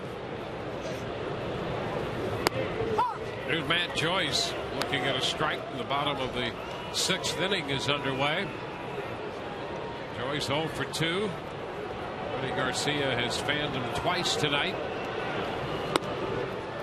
Is out in front of him here. No balls, 2 strikes. Well, you can really see Freddie Garcia on that pitch take a lot off. Matt Joyce, an aggressive hitter. Take advantage of that. Watch this thing just pull the string out of it. And Joyce is out. Martin down to first to complete the putout. Well, I was actually talking about the previous pitch, but kind of worked with that one too. Another split. This one he takes a little further down in the zone. The swing and the miss, and you saw Matt Joyce there on the run to first, noticeably limping on that right knee. Here's where he pulls the string, keeps it somewhat in the zone, gets the swing, and then how about this? You just take it a little bit lower. How far are you willing to go, Matt Joyce? And then as Matt Joyce gets down close to first base, his limp was noticeable. B.J. Upton goes after the first pitch, popping it into shallow center, and that ball will be caught by Cano. And boy, Granderson had trouble again. I'm going to tell you something. This is getting to the point where you may need to take Curtis Granderson out of the game late in the game if it's close. I mean, he cannot find the ball in this room. This is not Robinson Cano's baseball right here. One of the outfielders, notably Curtis Granderson, needs to take charge. He should not have to make a catch like that. And you could see Cano, the look on his face wasn't very happy. Like, fellas, get it together. Sam Fole takes the pitch for a strike. Well, you saw Gardner race over into center field last inning. And now Cano makes an over-the-shoulder back to the infield catch here in the 6th. Back to the hill. Garcia with a toss to first. Bold is out. The Rays are up and down 1-2-3. Through 6, 2-0 New York.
Seventh inning. Question coming from John on our website Wednesday. Asked the broadcast as Russell Martin leads off against David Price. John wants to know, especially for BA, when you have a catcher like Robinson Chirinos that teams might run on, does that affect the starting pitcher when he gets a guy on base? Guys? All right, Russell Martin, 1 strike to count to him. That's pitch number 91 for David Price. The Yankees have been a running team in this series, as they have been all year. Yeah, well, to answer that question, it absolutely affects you. I mean, if you've got a catcher back there that you know that teams are going to take liberties with, then that changes how you're going to. Kotchman after this one, and it comes back, stays in play, and he makes the grab for the out. That changes how the approach that you're going to take with the runner on base. I mean, you're going to have to take more of the onus upon yourself to control the running game, and that's where a guy like David Price, being a left-handed pitcher, can really help himself by developing a good pickoff move. And, you know, that really, if you're going to be a left-handed starter in any league, I don't care if it's high school, college, minor leagues, major leagues, it doesn't matter. You should have a good pickoff move. It's such a weapon, and you can control the running game before the game even starts. I mean, teams just won't run on you because of your move. Here's Jones against the shift, and he hits it to Brignac. So he's out of there. But to just wrap that up, whether you're a right-handed, left-handed pitcher, especially righties, I guess, you just have to change up your times, your rhythms. You have to hold the ball a little bit longer, hold and step off. You're going to have to throw over more. What it ends up doing is it divides your mind up a little bit, where you're going to have to pay more attention to that runner and change up your routine in order to slow down the running game. And sometimes that can affect the quality of your pitches, but certainly if you know they're going to run, you've got to be able to do something about it. There's Nunez, the third baseman. The first pitch is a strike. Nunez is grounded out and lined out. You know, just to take that a step further, you know, you think about a pitcher like James Shields. I mean, most teams going into that game say, boys, when you're over there on first base, you keep the lead short, you're not going anywhere, he'll pick you off. He's got quick feet, he's accurate to the bases, and James Shields is one of the few right-handers in the game of, you know, baseball, the major league level, that can control a running game before it starts. Yep. I mean, at 6:30, that other team already knows we're not running tonight. Shields is on the mound. His move is too good. He'll come over at any time during the stretch. So keep the lead short, don't get picked off. Yeah, and that happens even when you have a catcher that they might otherwise run on, right, because of the move, because they're gonna take off early, but if they do with Shields, then they're going to get caught in a rundown. Yeah, and if you get an aggressive lead with Shields, yeah, you know, because that's what makes his move so effective is he does, number one, quick feet, number two, accurate with his throws, but he's not a guy that comes set and then makes his move. He could be on his way to coming set and come over. He just has a lot of different options, and he's worked on it. That's why it's become such a weapon for him. Nunez walks, so he's at first with 2 outs. Second walk given up by Price.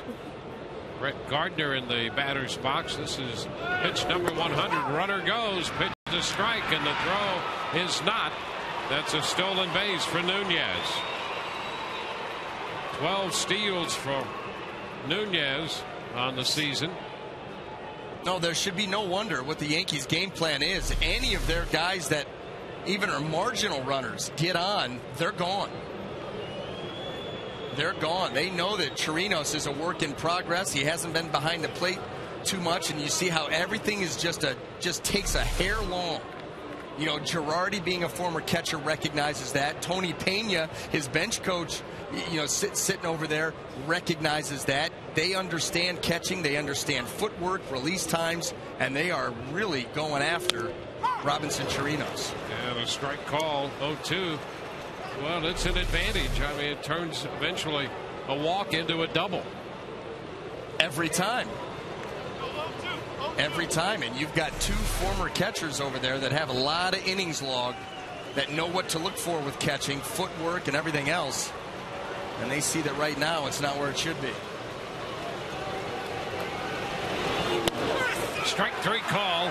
Fastball around the knees. Gardner out of there. 7th inning stretch time. It's 2-0 New York.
4-0. Well, celebrate that special occasion by no, that's the wrong special occasion. You celebrate this special occasion by purchasing a game-used lineup card, a base, baseball, or autographed items from your favorite Rays players. These one-of-a-kind items can be purchased at raysbaseball.com/gameday or at the team store at Tropicana Field. For the Rays, yes. No. Go. Special occasions. No, let's. We're moving on. Let's go baseball. Okay. My fault. Sean Rodriguez will begin the bottom of the 7th. And Brignac and Damon. And here's a bunt and a pretty good one, but it's going to roll. That's a fair ball. It stayed fair. Rodriguez has himself a bunt hit. Boy, it rolled right down the line. And right on top of it, Ed Rapalano. Girardi wants to have a little conversation. He thinks it was foul. But if it still touches any part of that bag, any part, it's still a fair ball. Yeah, he was expecting more of this ball. It's rolling so slowly that it's going to hit that third base, hit the bag right here, and pop up in the air. You see this ball. There you go. I mean, a tap and go, baby. Just a little reverse English just as it got to the bag. Yeah. Boy, this guy can really bunt. I mean, backdoor action. Yeah. You don't want to play pool with him. No, you don't. There is a bunt base hit by Sean Rodriguez. He could take on the Miz. Miz. And that woman that can do the stuff. She's good, too. Here's Rick Brignac.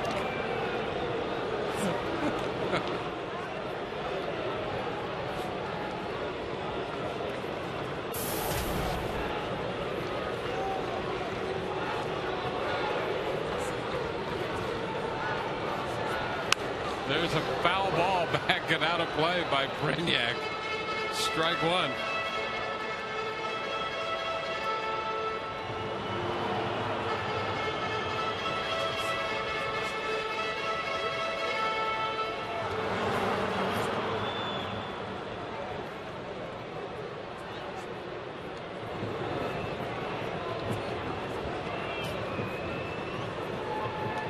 Over to first.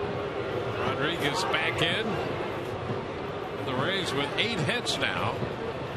And for the first time tonight on that great bunt by Rodriguez, they put the leadoff man on. They've had threats with 2 outs consistently, but no runs yet.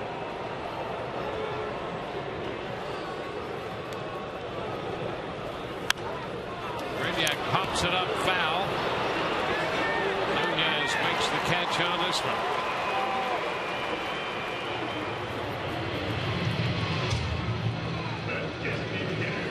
So Brignac is the first out here in the bottom of the 7th inning.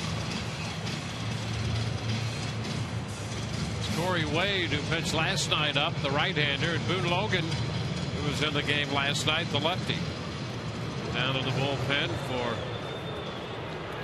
Joe Girardi. Now Johnny Damon.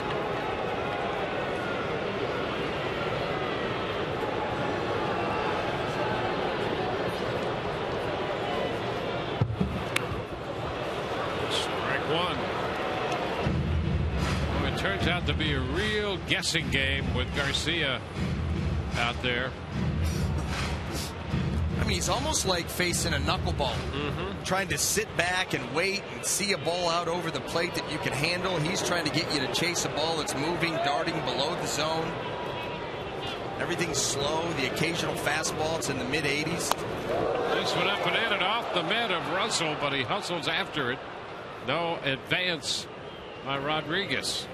Well, he wasn't able to advance because he saw Russell Martin coming out of there aggressively. So all of a sudden, you see, he knows Russell Martin's getting ready to throw, so he's got a jab step back towards first base. And once he does that and commits that way, and the ball pops out, it's too late to head to second.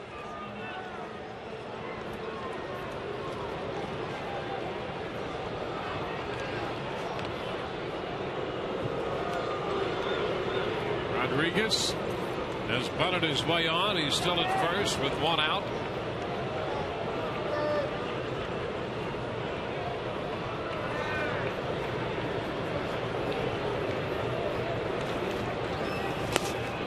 Too low. 2-1. Garcia snap throw to first and Rodriguez back in. Garcia also has a homerless streak going on. He has not allowed a home run in close to 46 innings now. He's given up 9 all year. And he has for the season 103 plus innings. And no home runs in 46 innings, close to it. Keeps an eye on Sean Rodriguez.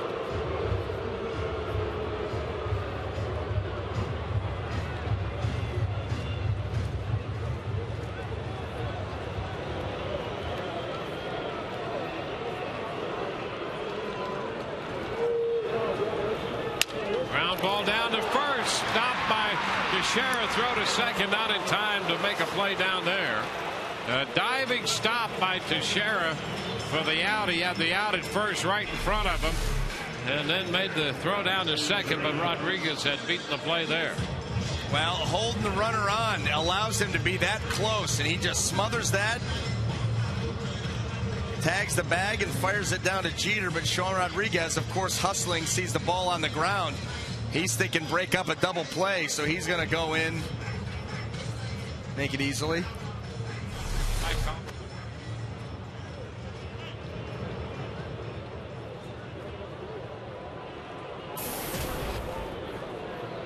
Robinson, Chirinos. Chirinos 0 for 3 tonight.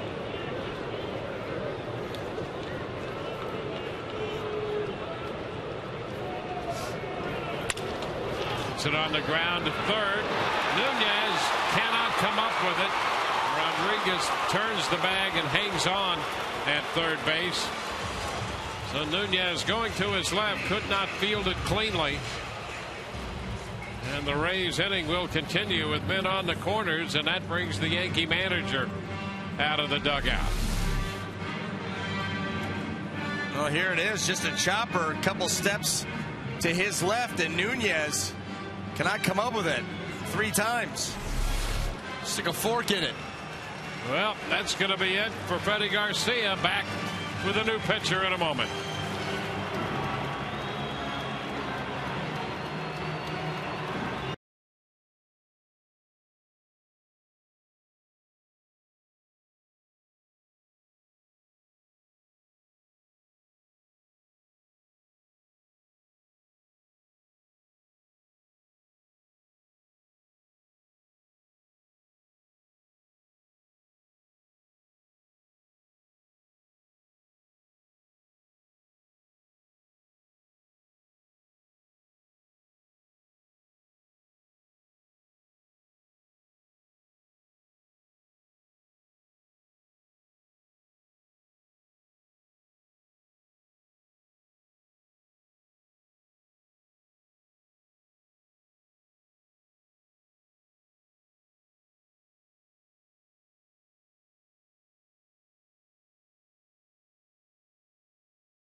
A number of situations with men in scoring position. Most of those came with 2 outs, and he leaves here in the 7th inning with 2 outs.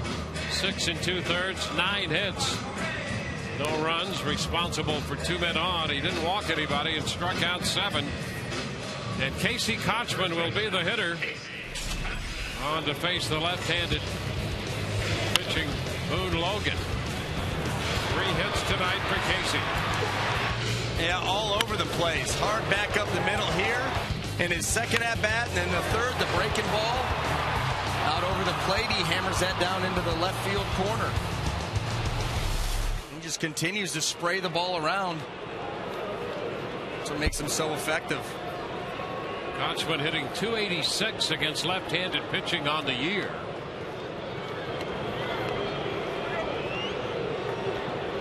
First and third for the Rays here in the seventh.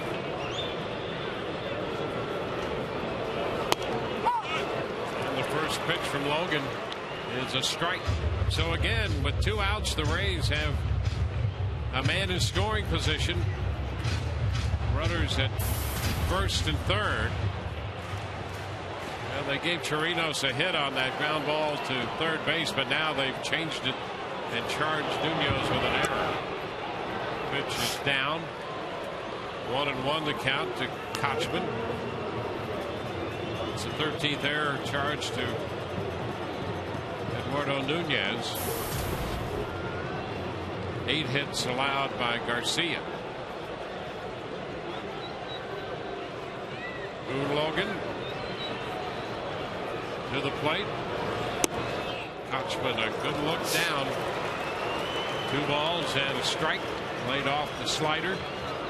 Well, Boone Logan has that sweeping slider that he loves to throw to lefties. That is his primary put-away pitch. He can get the velocity up there. We saw him the other night get it up into the mid-90s.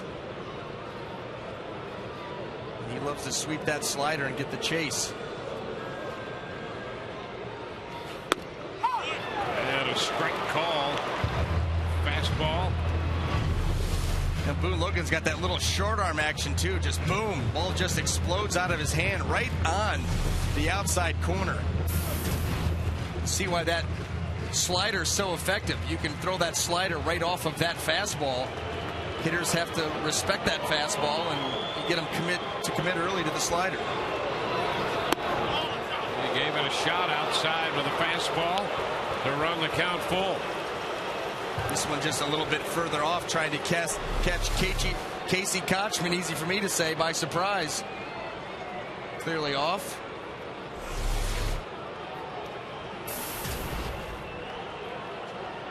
Three balls, 2 strikes.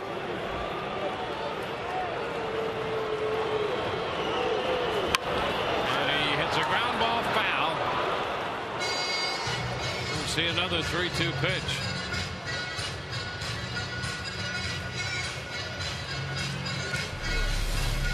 Staying alive here. Yeah, that's all that is. Whatever you've got to do. It's that nasty slider.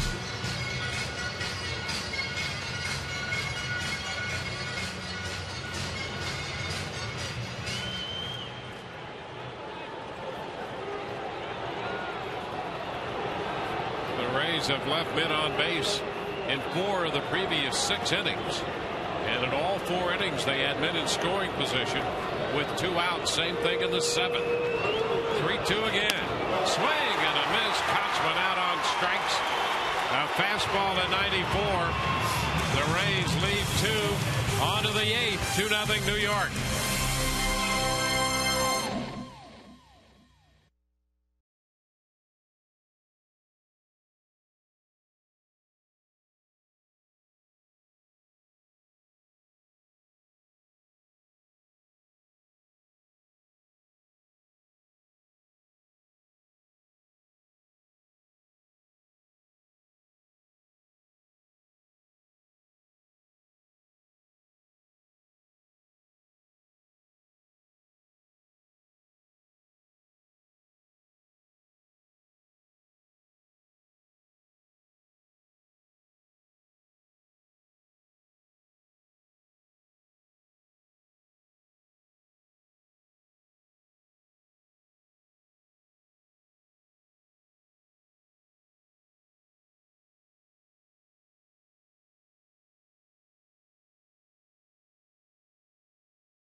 Southern Ford dealers. By 5-Hour Energy, fixes tired fast. One shot, back to work. Problem solved. And by Subway, eat fresh.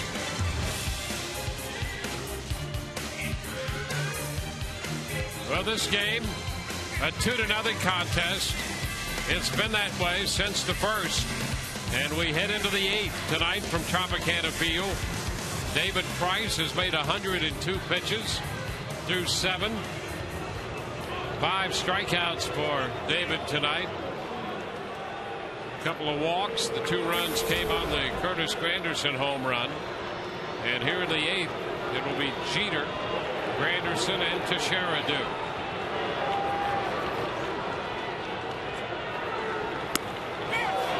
Jeter did go. That's a strike.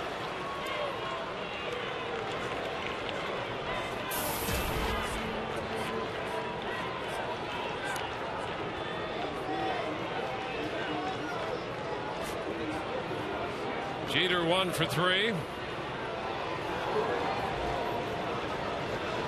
Rays have action in their bullpen.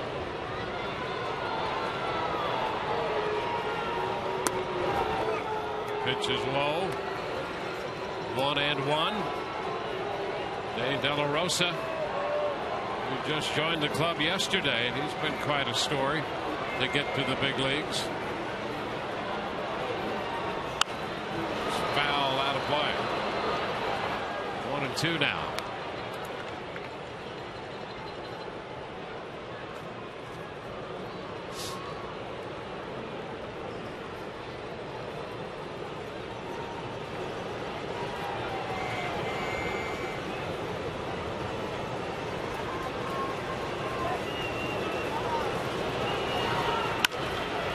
Shortstop. Renyak with a toss to first, and that takes care of Jeter. 1 away in the 8th. It's going to bring Curtis Granderson to the plate. Let's take a look at tonight's Home Depot doing more on defense play. Granderson made that great play off that drive hit by Evan Longoria. Yeah, he put a charge into it. Thought this had big things written all over it for the Rays, but Granderson following that one. That ball he found and made a nice catch while crashing into the wall. Yeah, you can find that one. He's had difficulty not only in the one that got away from him last night when he lost it, but 2 or 3 little fly balls tonight have been challenges. That's a strike. It's 1-1.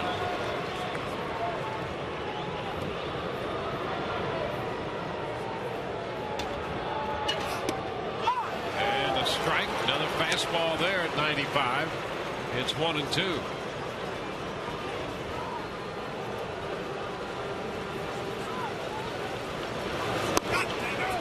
Pitch a little close in there at 96 on the gun. And that can be effective against a hitter, because even though that was a fastball meant to be away, hitter doesn't know that. He thinks you're brushing him back.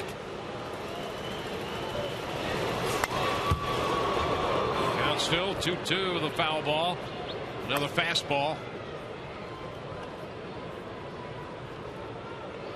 2-6-1 for New York. 0-8-0 for the Rays. 2-2 lifted down the right side. That's going to be a foul ball and will be out of play. Joyce hustling over there, but no play.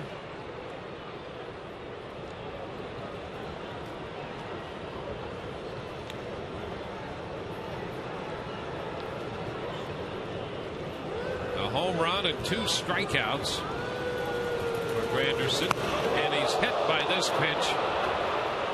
A fastball at 95 gets him. He says he's all right,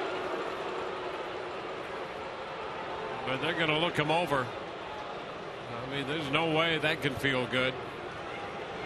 Well, after he hit that home run in the first, the Rays decided to try to pitch him in with hard stuff, and that's what they've been doing all night. Well, you talk about having the breath knocked out of you.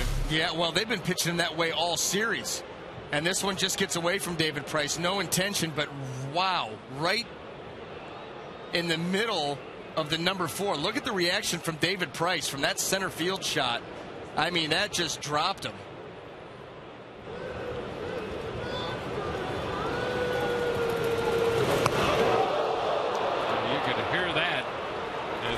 Granderson immediately dropped to the ground. Feeling a little better and fortunate right now. So Granderson hit by the pitch. He's at first with one out. Joe Maddon to the hill. David Price will depart.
A little limited in the bullpen availability department. Farnsworth unlikely tonight. McGee and Peralta down for the night. And Dane De La Rosa will make his major league debut. 28-year-old right-hander with a good arm. And here's Mark Teixeira. Rays with the shift on, and the first pitch is a fastball for a strike. So he inherits Curtis Granderson at first with one away. Granderson hit in the middle of the back by a pitch from David Price.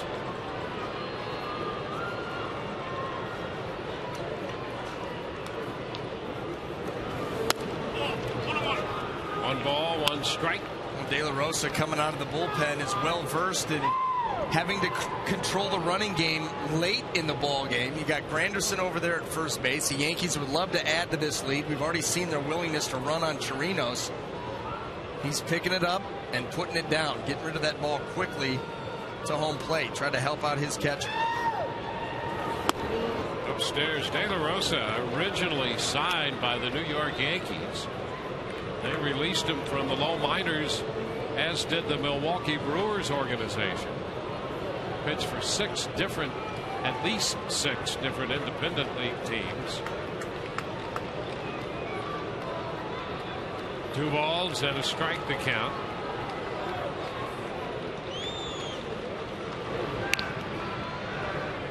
Over to first. Granderson back in. He just wasn't having a lot of fun playing the game, being released. He went home a couple times on his own.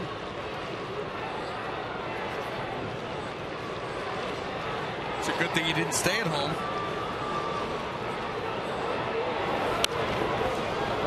Foul out of play. Well, he at one point went home to try to sell real estate. He said he was happy the economy was so bad that he couldn't sell any because it drove him back to baseball. And here he is making his major league debut at 28.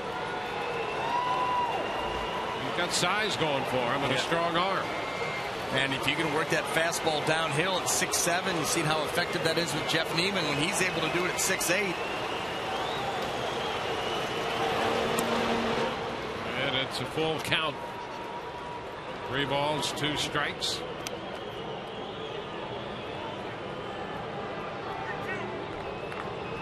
Well, our reports on him have a good fastball. We've seen 94 so far.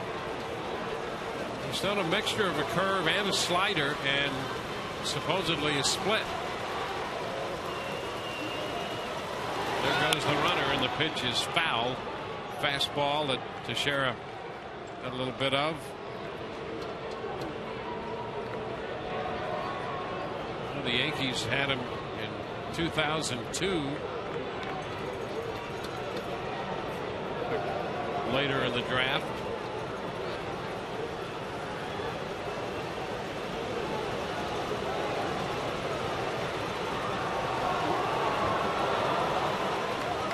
Anderson running on the prior 3-2 1-out pitch. There he goes again. A swing and a miss, and the throw down. They're going to get him. He's out at second base. Brignac taking the peg from Chirinos. Strike him out, throw him out, double play to retire the side. We're headed into the bottom of the 8th. Rays still down by a couple. 2-0 ball game.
The Yankees had gone 10 for 10 in the steal department before the strikeout of Teixeira and then the caught stealing on Granderson. This is our inside look from Toyota.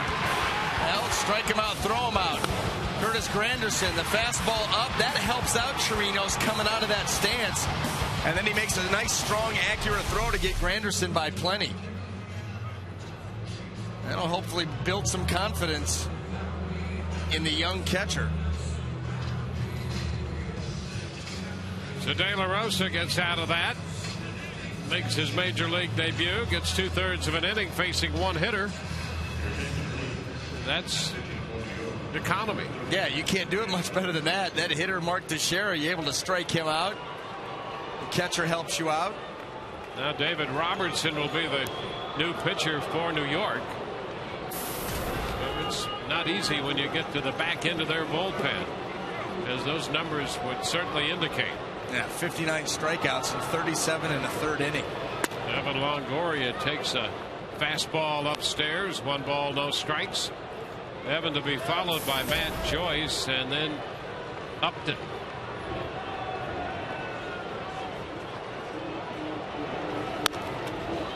Foul back, 1-1.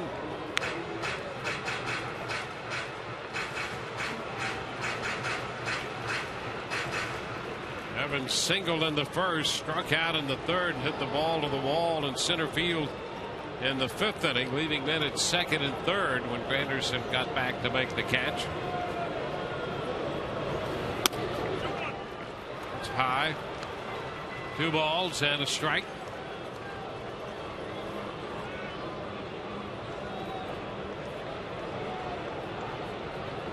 So 7 1/3 for David Price. He gave up 2 runs and 6 hits. 2-2 now. 5 strikeouts and 2 walks for Price. Well, I'll tell you, in this stretch, here against the Red Sox and the Yankees. The Rays starters in the last 4 games have been very good.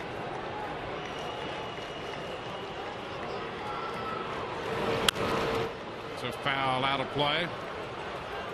Total of 28 1/3 innings over the last 4 games, and an earned run average of just over 190 for the Rays starters. That's a game against Boston and now 3 against New York. I mean, you can't ask for anything more than that. I mean, that is just stellar, especially against the competition. It's a foul ball out of play. Holding the count at 2-2. Well, it started with Neiman against Boston. 8 shutout innings of 2-hit baseball. Then Alex Cobb against the Yankees. 2 runs, 1 earned in 6. And Jeremy Hellickson, 7 innings of 2-run baseball last night. Price, 2 runs in 7 1/3 tonight. And the count's going to go 3-2 to Evan Longoria.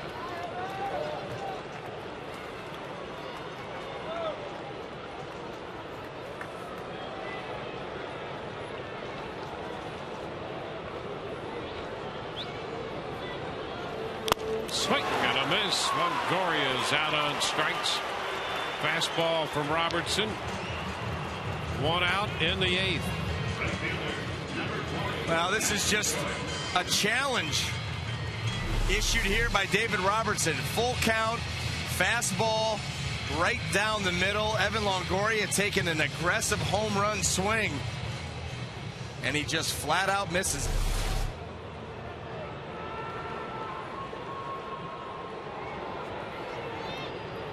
Now Matt Joyce 0 for 3. There's a strike.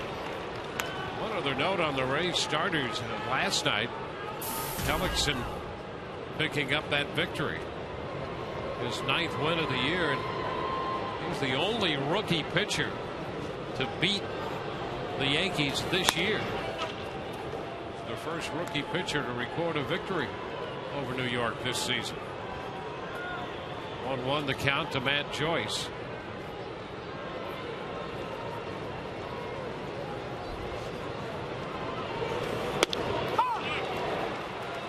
One and 2.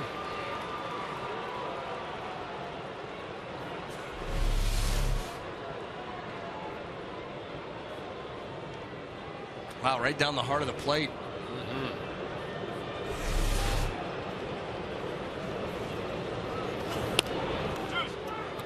2-2.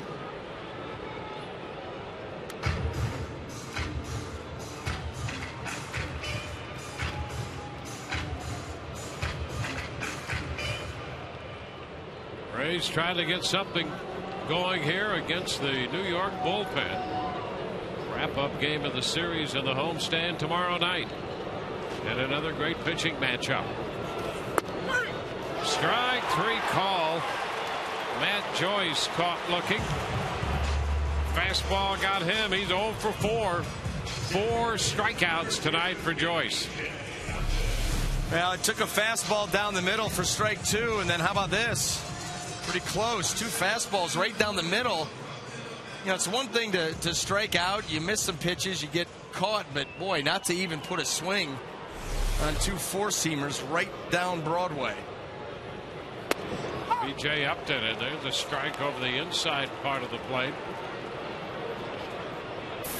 Upton 0 for 3.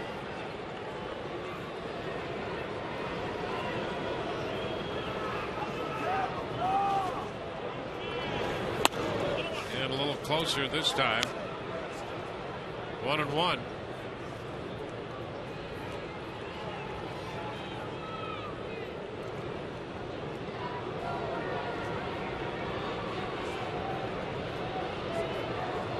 The 1-1.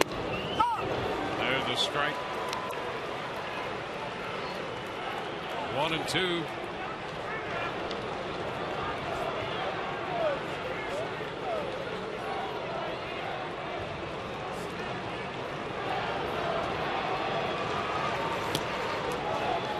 This is low. 2-2.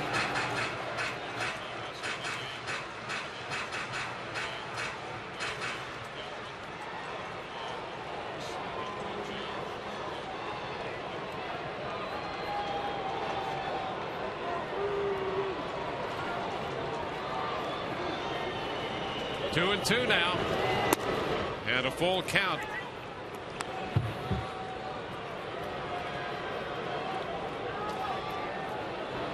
We saw Robertson in the game on Monday for 1 inning, and he picked up 2 strikeouts. Got Damon and Zobrist on strikes in that outing. We recorded strikeouts of Longoria and Joyce tonight. And he's 3-2 with B.J. Upton. Down to third. Nunez across the diamond, and it's a 1-2-3-8. We're headed in ninth, and it's 2-0 New York.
Continue to lead this ball game 2-0.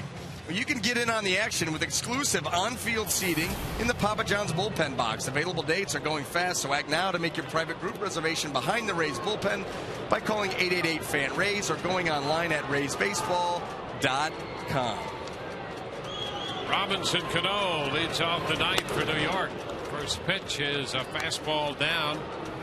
A ball, no strikes. Dane De La Rosa in relief of David Price. De La Rosa got credit for 2/3 of an inning in the 8th. It's a ground ball right side. Rodriguez with the pickup and throw. One away. Rodriguez almost got his feet tied up there. That ground ball sharply hit by Cano and moving to his right a little bit. His feet got tangled up, so he had to undo that knot and make the throw over to first base. That should get right here. A little boop, boop. Yep. Stay on your feet, son. And make the throw. Well, he kept that his balance because of that lower body strength and the center of gravity. And it all comes around. Nick Swisher hitting from the left side. Pitch is outside. 1-0.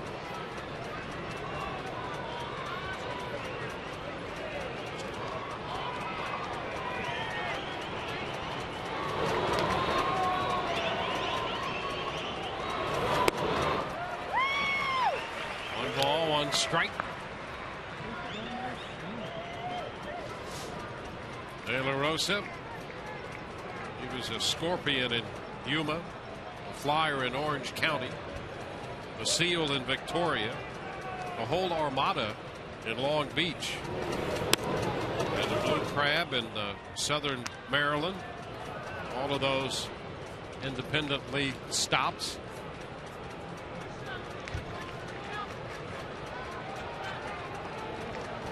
Two-one the count.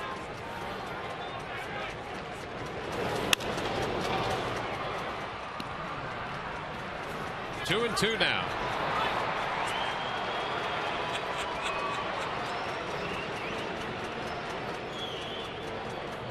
Cano is grounded out. Swisher at the plate with Russell Martin on deck.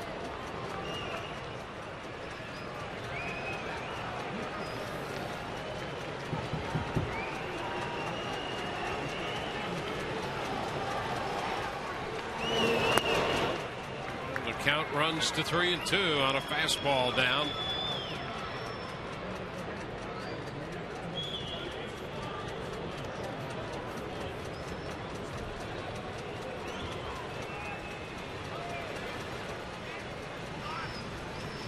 All the scoring in the first inning on one swing of the bat tonight.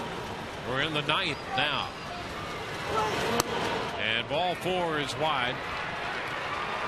Swisher draws the walk on the errant fastball.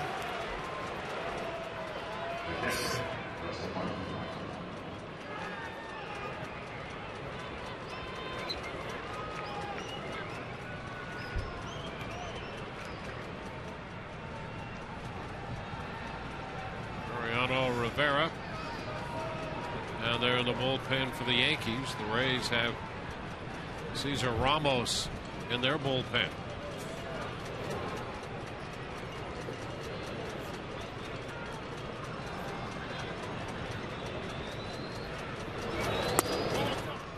Pitch upstairs. 1-0.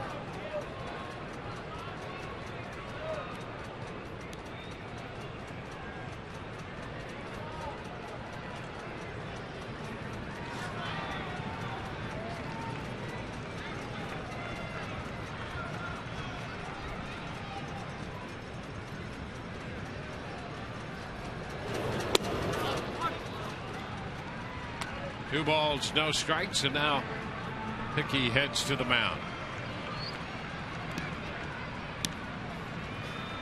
De La Rosa walks Swisher, and really not too close here to Martin on the first two. Well, tune in Sunday for Inside the Rays featuring pitching all-star James Shields. He has proven to be a true leader for the Rays with his outstanding on-field performance as well as his dedication to the community. Hosted by Todd Callis, it's Inside the Rays, James Shields, Sunday at 5:30 on Sun Sports. Special look at Wago G. By TK. TK. Yeah. Yep. Boy, that's a star-studded show. There is ball 3 down. 3-0.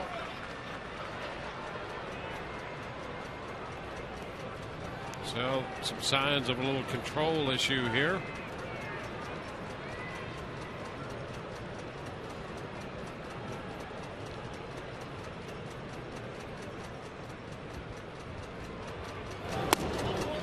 And ball 4. So he walks Martin on 4 pitches, back-to-back walks. 2 men on with only 1 out.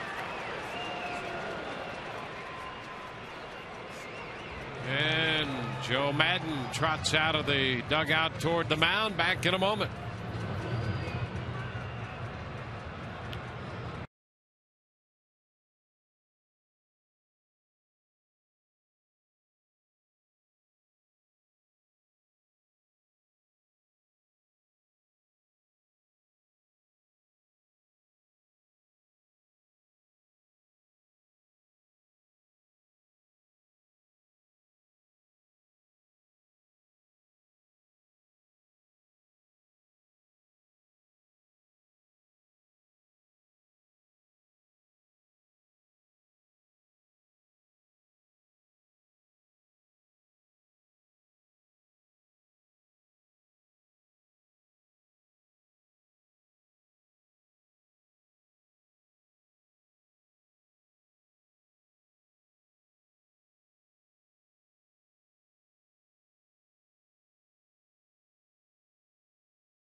Rays and may not be reproduced or retransmitted in any form. The accounts and descriptions of this game may not be disseminated without the express written consent of the Tampa Bay Rays. Rays make another pitching change.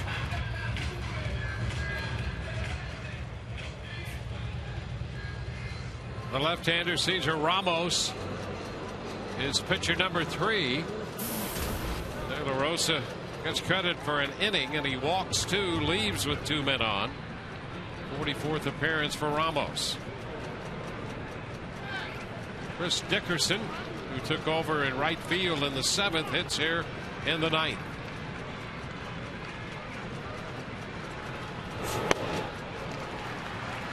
And a swing and a miss on the fastball. Strike 1.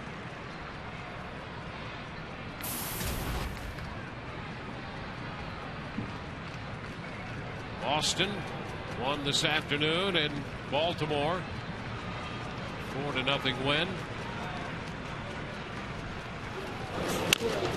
Little tap back to the mound. Ramos goes to first, throwing into the runner, and Kochman comes up with that throw. Yeah, that's a good thing that Casey Kochman is left-handed there, because as a right-hander reaching back like that, that's how you get your wrist broke. That's like, you know, like Albert Pujols. You're reaching back into the runner. He's taking your arm the other way. This ball gets yanked by Ramos. You see he's got to reach and get it out of the way. Boy, a right-hander, very dangerous there. Now it's Eduardo Nunez.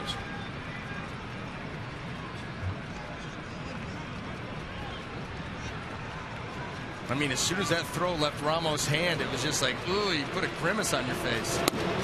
Pitch is high to Nunez. 1-0. Well, that's dangerous. Yeah. I mean, you know, a bad throw to first. Yeah.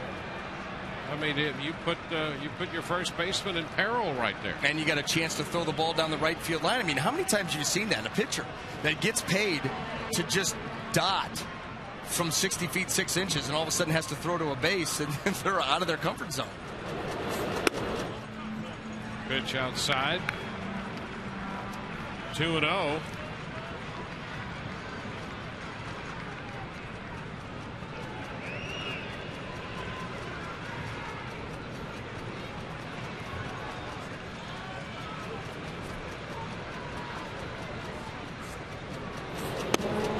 Pitch is down. 3 balls and no strikes.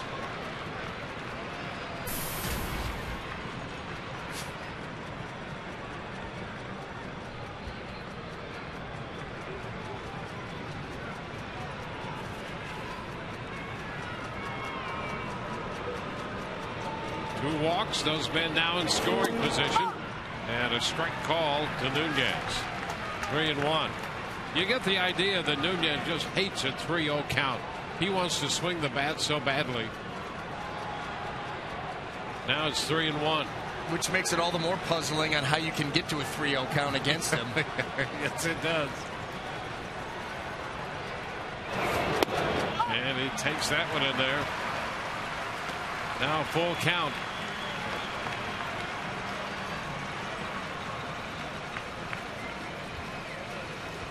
We're in the top of the 9th. The Rays will have Sam Full to lead off the bottom of the 9th.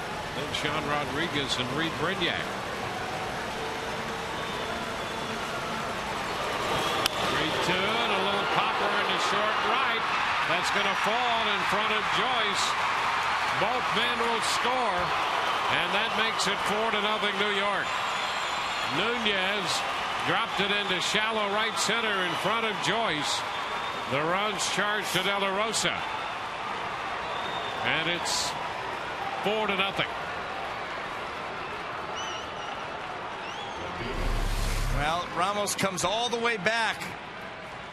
And then this pitch right here. Nunez pulls the hands in. Doesn't hit that ball very well, but he just drops it out there into right field, right in front of Matt Joyce. And with 2 outs, everybody's running, so they both score. The Yankees double up on that lead. Now Brett Gardner. And the fastball is hit off the plate to him.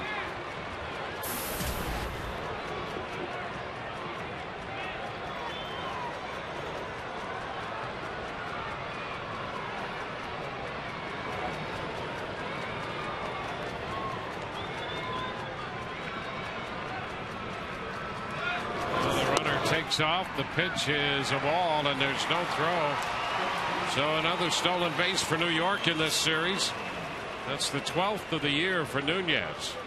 Well, that wasn't even fair right there. You've got a catcher who we've talked about, Robinson Chirinos, really not even able to make a throw there. There wasn't going to be a play. Cesar Ramos also, look at that. The high leg kick takes a long time to deliver that ball to the plate. That's a bad combination right there. Yankees will run all over that. And a ground ball back to the hill. Ramos with the underhanded toss to first to retire the side. New York scores 2, 4-0, middle of inning 9.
Tampa Bay area Buick GMC dealers.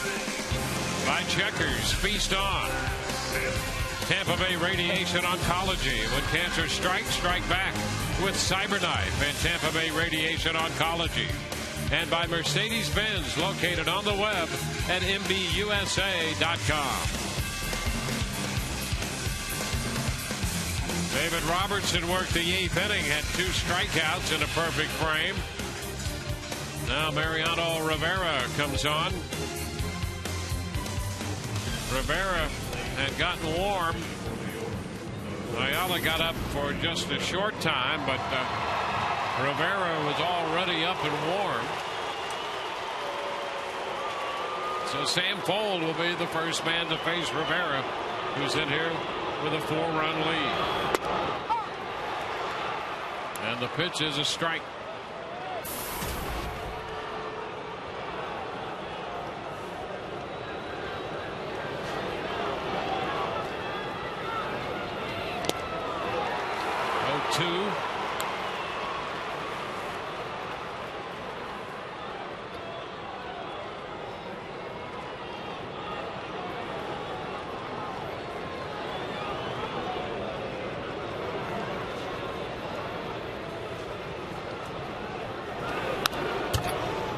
Count still 2 strikes.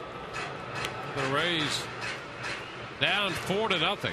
They've been shut out 7 times this year.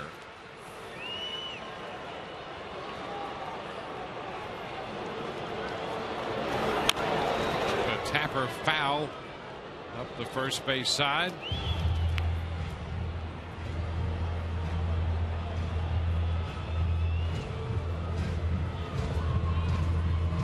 Actually, the Rays have been shut out 9 times. They've thrown 7 shutouts. And there's a strike call to start the bottom of the 9th. And that's the 10th strikeout for New York pitching. Now this is the backdoor cutter. This is very much a borderline pitch. How about out of the zone? That ball looked shaky at best, but Rivera gets the benefit of the call. You know, that's the one thing that's a little bit disconcerting about this Rays offense. We've talked about how it struggles, how it needs to do the little things correctly, move runners, productive at-bats. But when you have a lineup that's not that powerful, not going to hit a lot of home runs. Rodriguez bouncing one slowly to short. Jeter's throw to first is in time. 2 gone. You know, doesn't have the slugging ability. You cannot continue to approach or go over double-digit strikeouts every night. You give a team, you know, 3 2/3, 3 1/3 innings worth of outs without putting the ball in play. That's tough. That's tough to score anything. Well, it prevents you from doing the things that you have to do if your team's going to be built on pitching and defense. Offensively, you're going to have to move runners, bunt them over, and do the finer things offensively. Yeah. And you don't get the opportunity to do that if you're striking out as much as this team has struck out. Here's Reed Brignac. The pitch is a strike.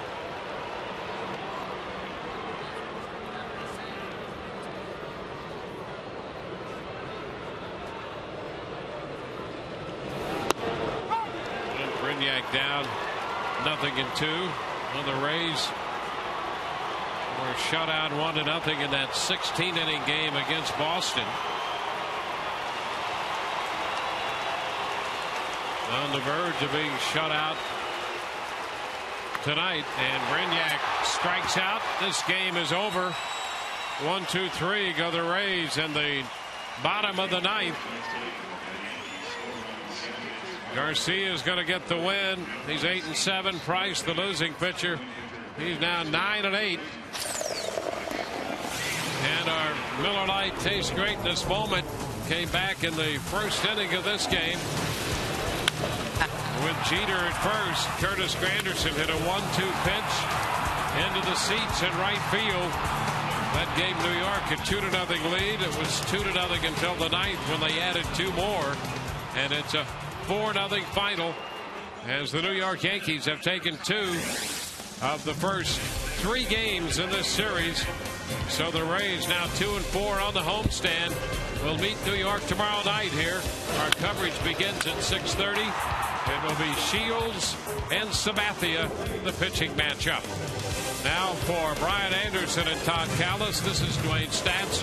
Hope you've enjoyed the telecast, if not the outcome. Again, 4-0 New York over the Rays. We'll see you next on Rays Live, the postgame.